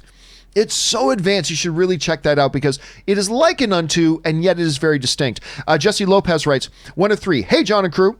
So I've binge watched the Transformers movie to pass the time of being self-quarantined. I can't believe the first movie is turning 13 years old this year. Man, how time flies. I still remember how I felt coming out in the theater back in 2007, especially seeing the Autobots arriving on Earth scene. Still love that scene. How do you guys feel after seeing the movie back in 2007, knowing how big of a franchise it has become? Little did we know. Listen, I'll tell you what, I love the first Transformers movie. I love it. I've hated all the rest until Bumblebee, which I really liked. I was shocked how much I liked Bumblebee, but every other Transformers movie I hated. But that first Transformers movie, you got to understand. Erin, I might have told you this story, but when I was younger, not only would I buy all the Transformers, but they came in these boxes that had a picture of them on front with then clear plastic so you could see the toy inside. And then on the back, they had a power bar showing this Autobot or this Decepticon has this much leadership, this much firepower, this much strength, this much speed, this much whatever. What I would do is I would cut out the big nameplate and I would cut out the front picture of the Autobot, and then I would cut out the power bar and I'd paste them on my bedroom wall. So my entire bedroom wall was filled with Transformers box cutouts. I clearly did not bring a lot of girls into my room. Why not? I'd like to tell you it's by choice. I'm just saying I just was never able. So hey, why not throw all these things up here? Not a lot of ladies in my room at the time. When that first Transformers movie came out, I was so ludicrously excited. It's just defied imagination. And I nearly wept. That first scene when Shia LaBeouf is standing in that alley and it's dark, and then you hear the music start to play, and rolling out from the mist in the truck through the dark and the mist comes Optimus Prime, transforms for the first time in slow motion. When you hear those sounds, the camera starts to pan around him as he's transforming. I am telling you what, screw y'all. I nearly cried like a baby. I'm like, I'm so happy right now. I'm watching this, and I just about lost my shit watching that. I really enjoyed the first movie. It had its problems, but I really enjoyed it. But that it became a big success was not surprising to me. What did surprise me was how terrible the movies became after that. So I don't know. Did Tom ever get you to watch the Transformers movies? First of all, I didn't know Tom back then. I mean, it's subsequently. And since I then, saw the movie back then when it first came out. I'm sorry. Color me surprised. Everybody did, of course. I wouldn't have pegged you as a Transformers girl. I wasn't a Transformers girl, but I really liked Megan Fox. Well, yeah. I mean, who didn't? She looked amazing in that movie. But that the way that you're describing that scene, it kind of reminds me of that moment when you and I saw the new Lion King, and when they hold up baby Simba. Oh, yeah. And everybody in the movie theater, like, you just have that reaction. It hits you on an emotional level. And that movie, I mean, Michael Bay had done other movies. He'd done like other big movies, right? Yeah. Oh, yeah. Yeah, of course. Armageddon, The Rock. Right. Yeah. But this movie, I feel like really solidified, like, this is Michael Bay. This is what he does. Like, don't ask him to direct Interview with a Vampire. Don't ask him to direct, Hot Fuzz. This is what he does, and he is the king of that. And so, yeah, I mean, it lit everybody was talking about it. And I mean, it created Shia LaBeouf's career. Did Michael Bay do the subsequent films? Yep. Up until Bumblebee. What do you think it was that caused the train to leave the track? Honestly, I think... Was it Megan Fox? No. Megan Fox didn't cause it or anything like that, or the lack of Megan Fox, because she eventually left the franchise. It was Michael Bay, because you listen, and he's done some good subsequent movies. I like Pain and Gain that he did with Donnie Wahlberg and Dwayne The Rock Johnson. I thought that was a pretty good movie. But the thing is, he became wrapped up in the spectacle of Transformers and forgot that the Transformers at its core, the people love the Transformers because of the characters. Yeah. They love the characters. And he they became love the a caricature of himself as a director. Yeah. So he once he realized that he was the king of that thing, he made it about that thing. He just went all into it. It was all about the pop and sizzle and spectacle. And it was his movies that made me come up with the phrase that I use all the time now for a lot of other movies. Action without narrative purpose is visual noise. Yeah. That's all it is. And it's like a lot of times, a lot of these Transformers movies, oh, look, there's a bunch of robots. And I don't know, I can't distinguish that robot from that robot. And they're shooting at each other. Why are they shooting at each other? I'm not really sure right now, but look how cool it is. He's about to cut his head off. Yeah. And that was, like, I remember in the last one, or the second to the last one, there's a scene in the trailer of Optimus Prime riding Grimlock, the Tyrannosaurus Rex transformer, like a horse into battle, like, oh, but then you get in the movies like, oh no, there's no Grimlock. All of a sudden, oh hi, you're a Dinobot. Let me ride you into battle. And it was like, what? There was no narrative, and it was just anyway. Sorry, I had a hamster named Optimus Prime. You did? I did. Okay, I like you a little bit more now, even more. That's great. All right, Drew H. writes, what's your opinion on Eagle Eye? Speaking of Shia LaBeouf, I liked Eagle Eye. It bombed at the box office, but I actually really like it. It's no masterpiece, but I found it to be a fun, entertaining movie. Really connected with the dynamic between the main character and his late twin brother.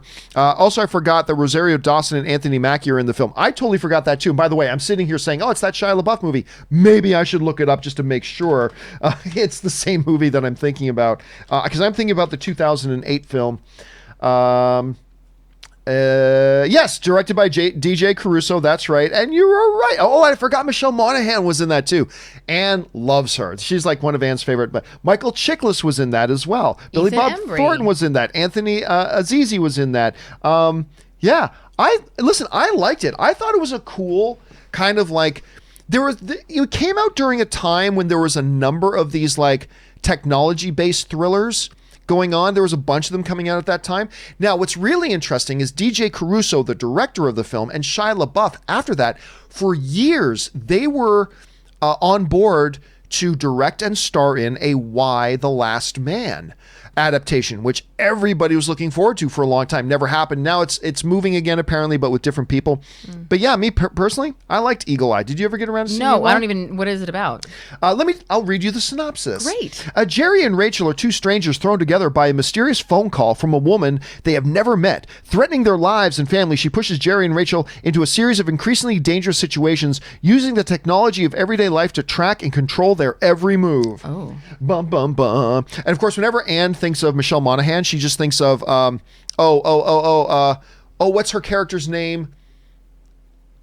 Miranda. That's right. She just thinks of her in Miranda. There's the Ben Stiller comedy that she's in, or she's a character named Miranda. And just whenever Anne sees Michelle Monaghan, she just goes, Miranda. She loves the Miranda character. All right. Anyway, let's move on here. Next one up is Gavin from Sydney, who writes, just watched Eye in the Sky. OMFG, that movie was so tensed. The beginning of the movie sets up powerful emotional roller coaster that follows. Great performances all around. Tackled the age-old moral of one life versus many. What would your choice be, John and Co? First of all, I cannot remember which movie that is off the top of my head. I can't either. One Eye in second. the Sky. Eye in the Sky. Let me pull it up And here. we were just talking about I Oh, Spy, that Eagle you know Eyes. what? I actually interviewed. This is a Helen Mirren, Aaron Paul movie. Oh, right. I actually love Helen Mirren. I actually interviewed Helen Mirren for this. This was the first time that I got to interview Helen Mirren. You know what? Side note, I got to tell this story. How sexy is she in real life? Listen, you know what is the sexiest thing about Helen Mirren? The fact that she didn't wear panties when she accepted her Academy Award. That's true, And but- she was like 70 years old. And I was like, It is my the God. way she carries herself. Like there's a power about her that's crazy. Yeah. But okay, I'm going to tell you the story. Maybe I shouldn't. Maybe it's not my place to tell the story, but I'm going to tell the story. Tell it anyway. So Anne and I go out for dinner. We were at Disneyland, and we went out for dinner with Chris and her husband Logan. Mm-hmm. And we went to this French bistro place. It was a cool little place. They had jazz music playing and everything. And we just started talking about random stuff. And I can't remember why, but the topic of celebrity crushes came up. And we go around. I list off the various celebrity crushes I've had: Jennifer Garner, Courtney Cox, like different celebrity crushes I've had. And we get around, and Chris is like, "Logan's only ever had one," and it's like, "Who is it?" And just immediately, "Oh, Helen Mirren, Helen Mirren." Yeah. And I was like, "Really, Helen Mirren?" He goes, "Dude, I would fuck her till I broke her hip." And instantly, I'm like, I like this guy. I'm just like, instantly, I like this guy. I think I would have to have a hall pass for Helen Mirren. There's just I'd have something- to be like, Tom, I'm sorry. I'm just going to need to, we're just going to And need to how make old this is she happen. now? It doesn't matter. It does, but I it's don't just, care. It's just the way she She's carries so herself. beautiful. Anyway, what was the topic? What were we Nobody talking about? cares. Eye in the Sky. Good movie. But listen, yeah, the whole life of one. I mean, it goes back to the whole Mr. Spock. It's the needs of the many outweigh the needs of the few or the one. You know, it's, I don't know. There's like, for instance, this even came up when we were doing a watch party the other day. We did an online watch party where we had like everybody from around the world. We got together and we streamed and watched Avengers Infinity War together. But they face the same conundrum, right? Like the Avengers had Vision. Okay, if we just destroy and melt down Vision now, before, you know, Thanos even gets the time stone, we can end this whole thing right now. But they decide, no, we don't. What's Captain America's line? We don't trade lives. Such a Captain America thing to say. So it's a tough question, but it is one, Gavin, absolutely, that has been explored a lot in a lot of different movies. Okay, let's move on here. Patrick Conway writes, if it's announced that Joss Whedon is coming back to write and direct an Incredible Hulk Disney Plus show or film, get excited for the Hulk again.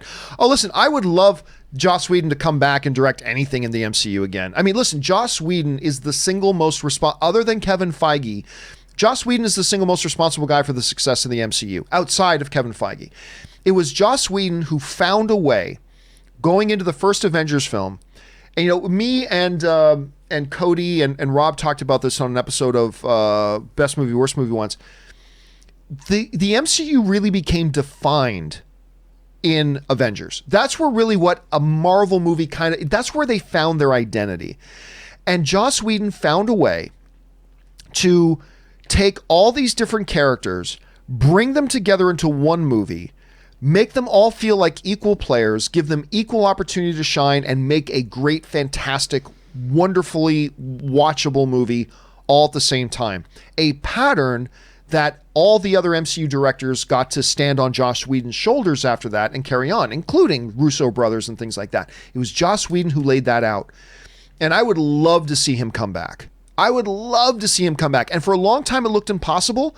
But then slowly but surely, you started to see Joss Whedon pop up in some Disney stuff and these behind-the-scene features. And then I noticed that Joss Whedon was coming to a bunch of the premieres, which he had not done for a little while. So I have a feeling we're going to see Joss Whedon back in the MCU, whether it's a Hulk series or anything, one way, one shape or another. So I think, and listen, he saved Justice League. He saved Justice League.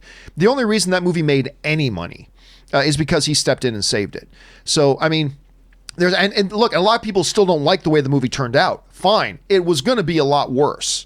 So, I mean, he had to step in last minute, once the movie, like the studio decided we hate the movie that we have, we need something totally different. You've got no time and you've got limited money, Joss Whedon. Go make a watchable movie out of it. Everybody, it frustrates me how ignorant people are about this. Everybody forgets that the task Joss Whedon was faced with Justice League was impossible.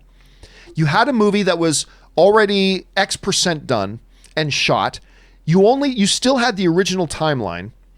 And we need you now. We don't like what we've got. We need you to come in and take what you've got, build on it, but replace it and do all this kind of nonsense stuff. He was asked, here's what Joss Whedon was asked to do. Hey, we have flour, eggs, vanilla, all that kind of stuff, and we've dropped it all on the floor. Can you pick it all up off the floor? The broken eggs, the spewed flour over. Can you pick it up and make something edible? That we're gonna like. That People are gonna pay money for. Nobody could have done it. I'm telling you right now, you could count on one hand the number of directors in the business that could have walked into that kind of a situation and made something that even resembled a motion picture. Everybody just thinks, oh, you just make a comic movie so easy. Oh, no. Yeah, no, Martin Scorsese. Yeah, Martin Scorsese. Shut the F up, Martin not Scorsese. Easy. It's any movie. But everybody forgets that's a situation. Joss Whedon walked into a situation where you had the Warner Brothers heads and the producers and all that kind of stuff that said, we don't like what we've got, but we've already shot a whole ton. We still have this timeline. You come in, pick up all the broken eggs on the floor and all the spilt ingredients and make something watchable, and you got 5 minutes. Go. And you have a limited budget. Go. And, the movie obviously did not end up being as good of a movie as it could have been. Clearly. But all these people who just don't think, they just go, oh, well, we didn't really love what we saw, therefore it must have been Joss Whedon's fault. Are you effing kidding me? Anyone who has ever had to step into a project and fix someone else's mistakes that went before them should understand the challenge that kind of situation presents. Yeah. And then there are people who are like, well, they should have done Zack Snyder's. Yeah, but that wasn't Joss Whedon's call. It was the producers and Warner Brothers made their decision about the movie. That was it. So now Joss Whedon steps in and I've got this. This is what I have to work with. I think what Joss Whedon was able to pull off, given those circumstances, which nobody ever considers, was nothing short of Herculean. I thought it was nothing short of Herculean that he somehow, some way, found a way to make a movie out of that. And you may have liked it, you may have not liked it. It's clearly not my favorite of the DCU movies, but I think what he did was worthy of song. I think it was worthy of song and tale. But anyway, that's just me. Okay, next up. Anthony Lucalano writes, I was looking over a list of all the 2019 films I saw last year, and I just thought, how great was 2019 for cinephiles? Anyway, then he goes on to say, my favorite movie film from the last year, Parasite, even won Best Picture. Listen, I'm telling you what, I don't even think today we appreciate how good 2019 was. I think we're going to look back at 2019 a couple of years from now and go and say, that might have been the best single, not that the best single movie of the last 20 years was there, but as a collective whole, that might have been, because you look at the Oscar list, Erin, of the nominees. Yeah. But not only did we have these incredible, great, dramatic films, we had some of the biggest blockbusters of all time. It was such a balanced year. And fun movies. Fun movies. Knives Out was a fun movie. I thought Aladdin was incredibly fun. Yeah. We had Jojo Rabbit. We had Parasite. We had The Irishman. We had I seriously think in the next few years, we're going to look back at 2019 and really go, that might have been the best year for movies overall. Because you had everything from Endgame to Parasite in the last 20 years. It might have been the best single overall year for movies the last 20 years, and I still don't think we properly appreciate it. It's almost as if the film gods knew what was coming for 2020 we needed and said, something good. We're going to infuse you with all the good films so that you get really, really spoiled and fat and happy, and that will last you through your film hibernation of 2020. All right. Next up, Josh writes, I live in Massachusetts, and the theater chain I go to, Showcase Cinemas, and they are offering 25% off off $40 or more on digital gift cards. Interesting. I purchased $100 gift cards to support the theater. Good for you. Do you think this tactic could help AMC if they tried it? That's not a bad idea. That's a really good idea. And first of all, good on you for supporting your local theater. And hey, then when they open back up, you've got some gift cards there. With AMC, I don't know, because they've got A-List. I don't know why anybody would buy a $100 gift card when you just get A-List. It's a good question, but listen, here's the brilliance of that, though. The brilliance of that move is that they're finding out a way to generate revenue while the theaters are closed. It probably would behoove AMC to see if they can find a way to do that. Now, one of the things AMC did, which was a good move, was they immediately, as soon as they shut down, they froze all the AMC A-List things. Oh, great. Because I know a lot of people were asking, geez, do you think we should cancel our A-List? It's like, well, AMC got ahead of that and said, you know, we're freezing all payments. We're not taking any money from you right now. Even if you're an A-List member, thank you for being an A-List member. We're not going to charge you while we're closed down. That was the right move. But yeah, I mean, how you come up, remember AMC also started their own online rental service. You can watch older movies on AMC, but that's not really taken off. So I don't know. They got to come up with something. Josh, because they're in real trouble. All right, anonymous viewer writes, a fan since the last two movie blogs. Oh, thanks so much, man. Oh my God. You are coming to Washington. I am coming to Washington. I live in, Puyallup, Puyallup. Puyallup? I'm sure I'm mispronouncing that. Just south of Seattle. I'm freaking out. Woohoo. I'm so excited. Woohoo. Now, just to be clear, I'll come to visit, like once Anne does move to Seattle, and it could be 3 or 4 months till the Amazon office is open again. I'll still be here for like the next 6 months trying to finish my documentary, but I'll be going back and forth and visiting, and I am looking forward to it. I like Seattle. I've only ever been there once for the Seattle International Film Festival. Beautiful, beautiful city. I'm really looking forward to getting out there. So thank you for that, Anonymous. James LH writes, John, I was going to mention Don Cheadle in Iron Man over the Ezra Miller situation, but you already said it. So talking Cheadle, my favorite role is, I was going to say Hotel Rwanda, man. Of his is Hotel Rwanda, a difficult watch but brilliant film. Jay Fox won Oscar in Ray, which I liked, but prefer Cheadle. Don Cheadle in Hotel Rwanda. Have you ever seen that? I've never seen Hotel Rwanda. It is the movie. I think it's the movie that put Don Cheadle on the map, and I believe got him an Academy Award nomination. It is. I mean, it's about the Rwandan genocide, so obviously it's going to be really it's a tough watch, but it's basically like it's a Schindler's List in a way. And he kind of plays the archetype. He kind of plays that sort of a character in it. It is awesome. I've been a huge fan. Then he did this show called House of Lies. Oh, yeah. That with he did Kristen Bell. With Kristen Bell and John Raffio from Parks and Rec. I love Schwartz. Him.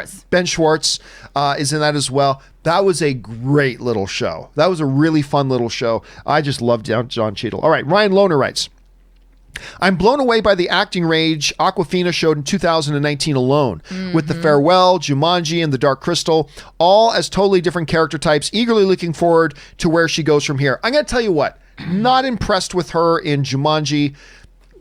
She was doing, I think a professional voice actor would have done a better job in Dark Crystal, so I don't give her a lot of credit for that.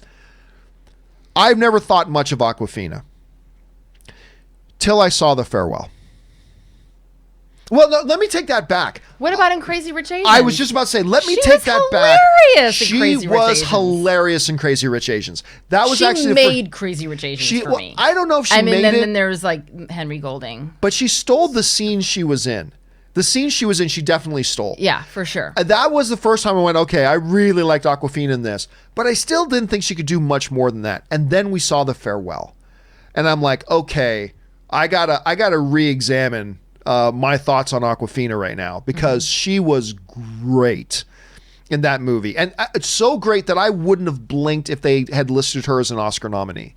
I'm okay that she didn't get nominated, but I'm saying if they had nominated her, I wouldn't have blinked. Not a bit, because she was so good. Did you see The Farewell yet? I didn't see The Farewell. Oh my God. Is that the one for the poster, she's sitting on the hood of a car? No. What is that? I'm not sure what that one is, but The Farewell. That's a TV show, I believe, that she did. And she's got one like Awkwafina's Something of Queens. I can't remember. I've never seen the show. That's the one never where seen she's the sitting show. on the hood of the car. But The Farewell, the basic premise is this. is that she's a Chinese American, and they find, and her and her grandmother have a tremendous relationship, who's in China. A lot of her family's still in China. And the family finds out that the grandmother is dying. However, there's a tradition in their family, and I guess this is a wider Chinese tradition that I'd never heard of, that if you can keep that from the person who's dying, you don't let them know. Oh. And so the family all knew the grandmother was dying, but the grandmother didn't know she was dying. Oh, wow. And Awkwafina, being an American, she's like, what do you mean we're not telling her? She has a right to know. So the whole movie is this struggle of her.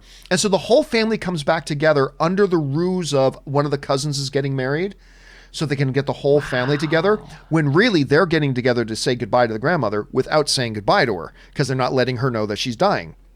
Which, by the way, it turns out she did the same thing for her husband.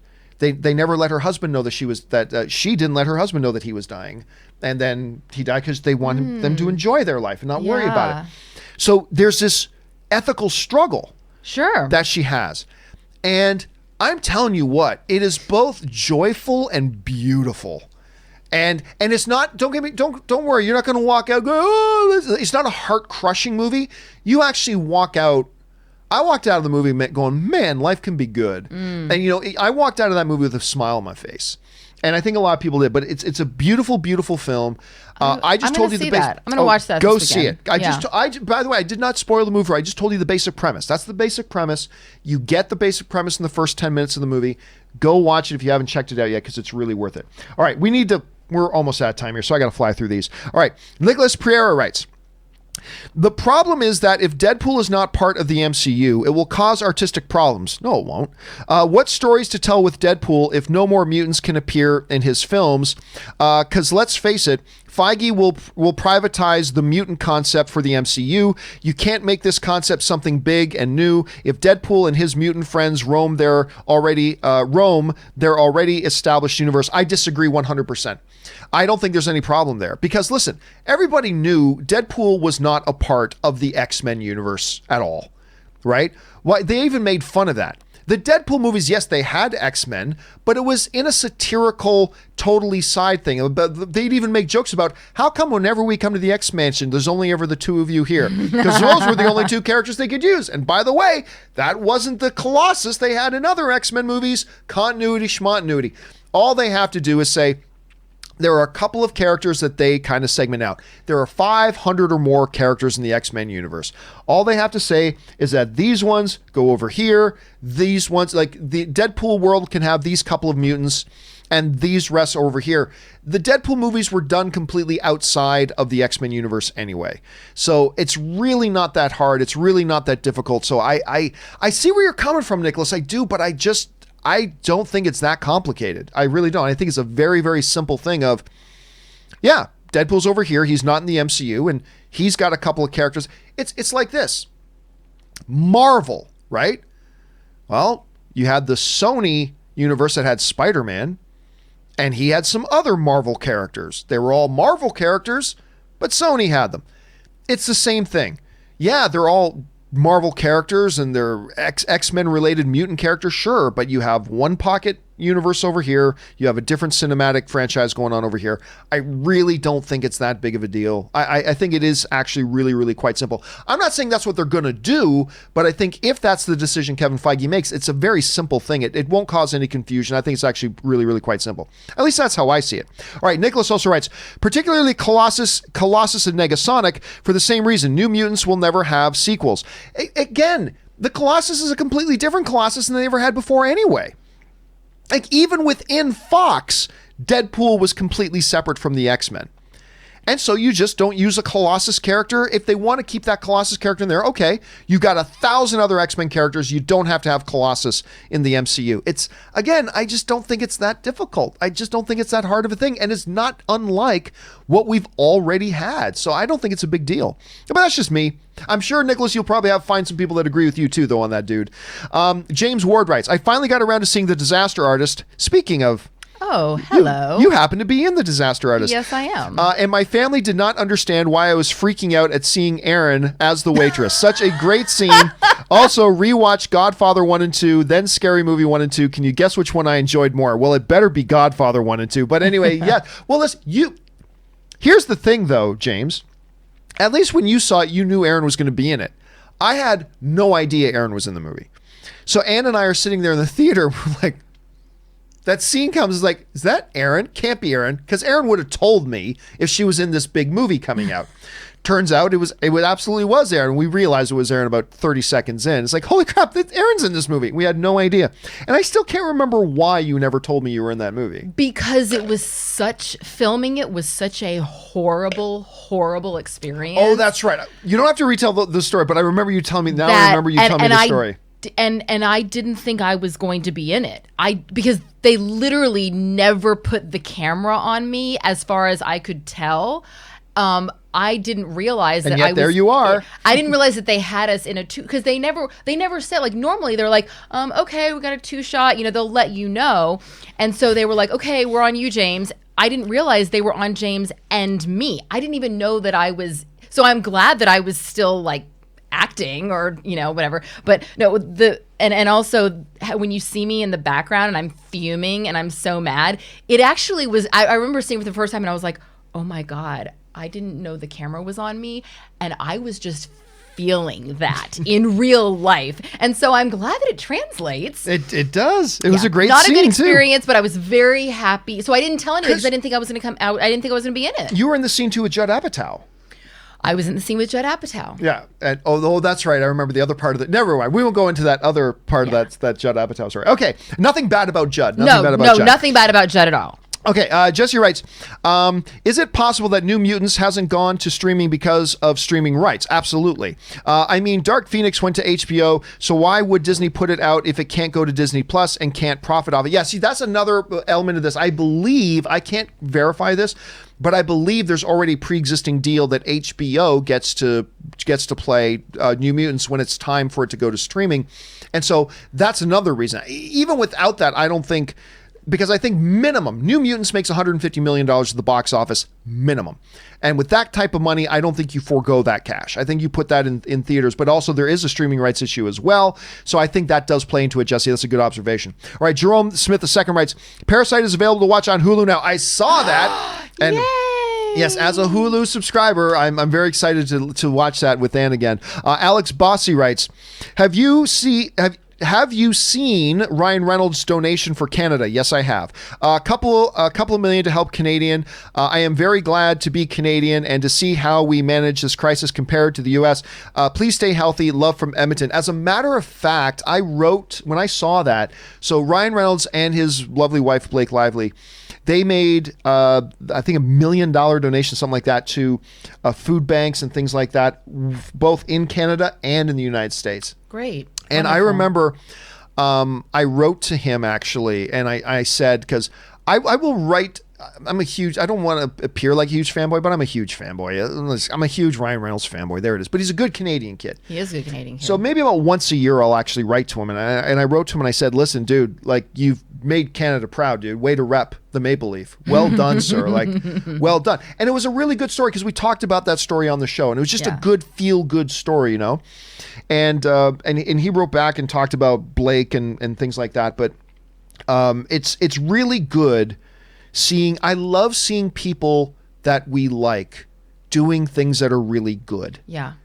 I don't know. There's something really inspiring about that. I mean, it's inspiring to see anybody doing good. Mm-hmm. But there's a particular inspiring thing when there's somebody who you really like and admire doing good. Unlike sometimes, like you have the opposite experience. Like I love Russell Crowe. He's my favorite actor. And then you hear that he throws a telephone at Then he someone. threw a telephone at somebody's head. It's like, suck. Russell, what are you doing? Pink also made $1 million donation. I heard about that too. I love Pink. I've seen her in concert. I just think she's phenomenal. And she broke it up. It was like $500,000, I believe, for a food bank, and then $500,000 for something else.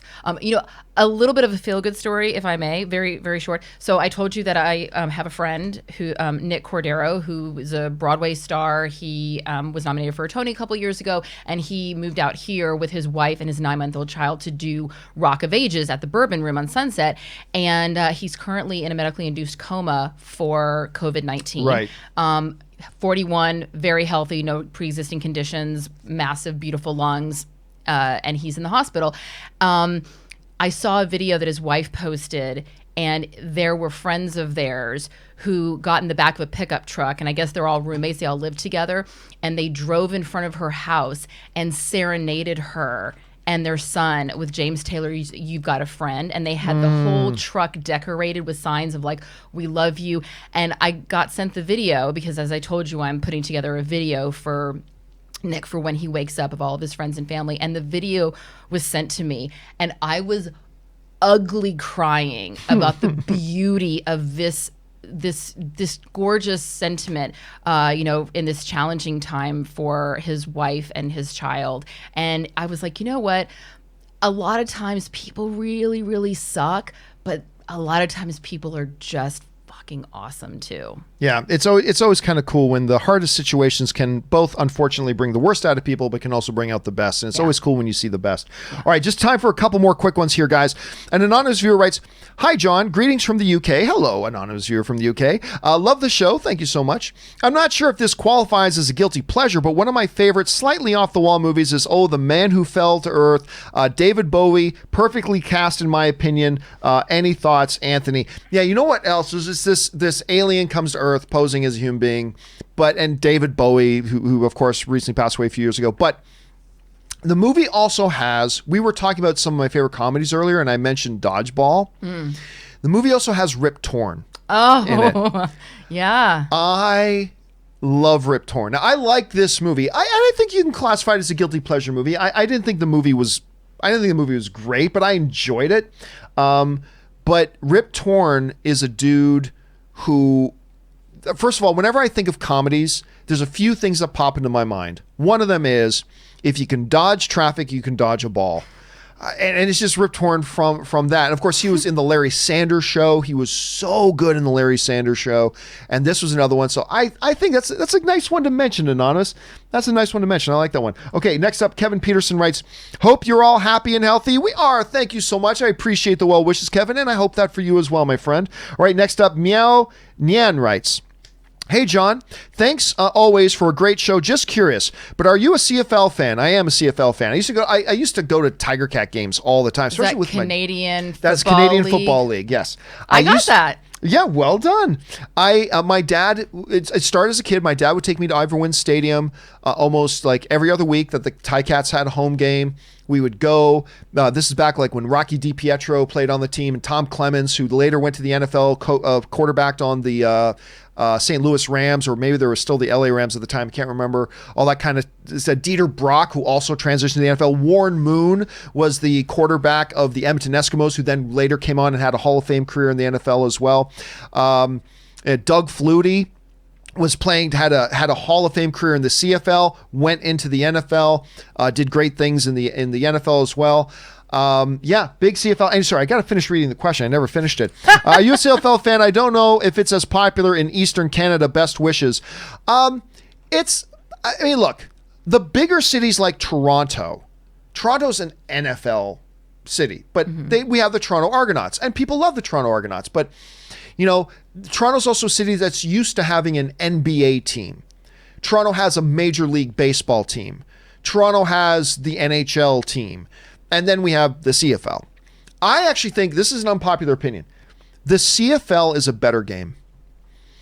It's not nearly as good talent. But I like the rules of the CFL better than the rules of the NFL. Some of the differences. The rules in the CFL are designed to make a more wide open game. So for instance, the field is longer. It's 10 yards longer. It's also wider. The end zones are also twice as big as the end zones in the NFL. So if you're a wide receiver, there's a lot of room to work in there to try to get open. Also, there's 3 downs instead of 4, which means you can't play a real conservative offense. You have to have a little bit of wide open. There's no fair catch rule. I like that.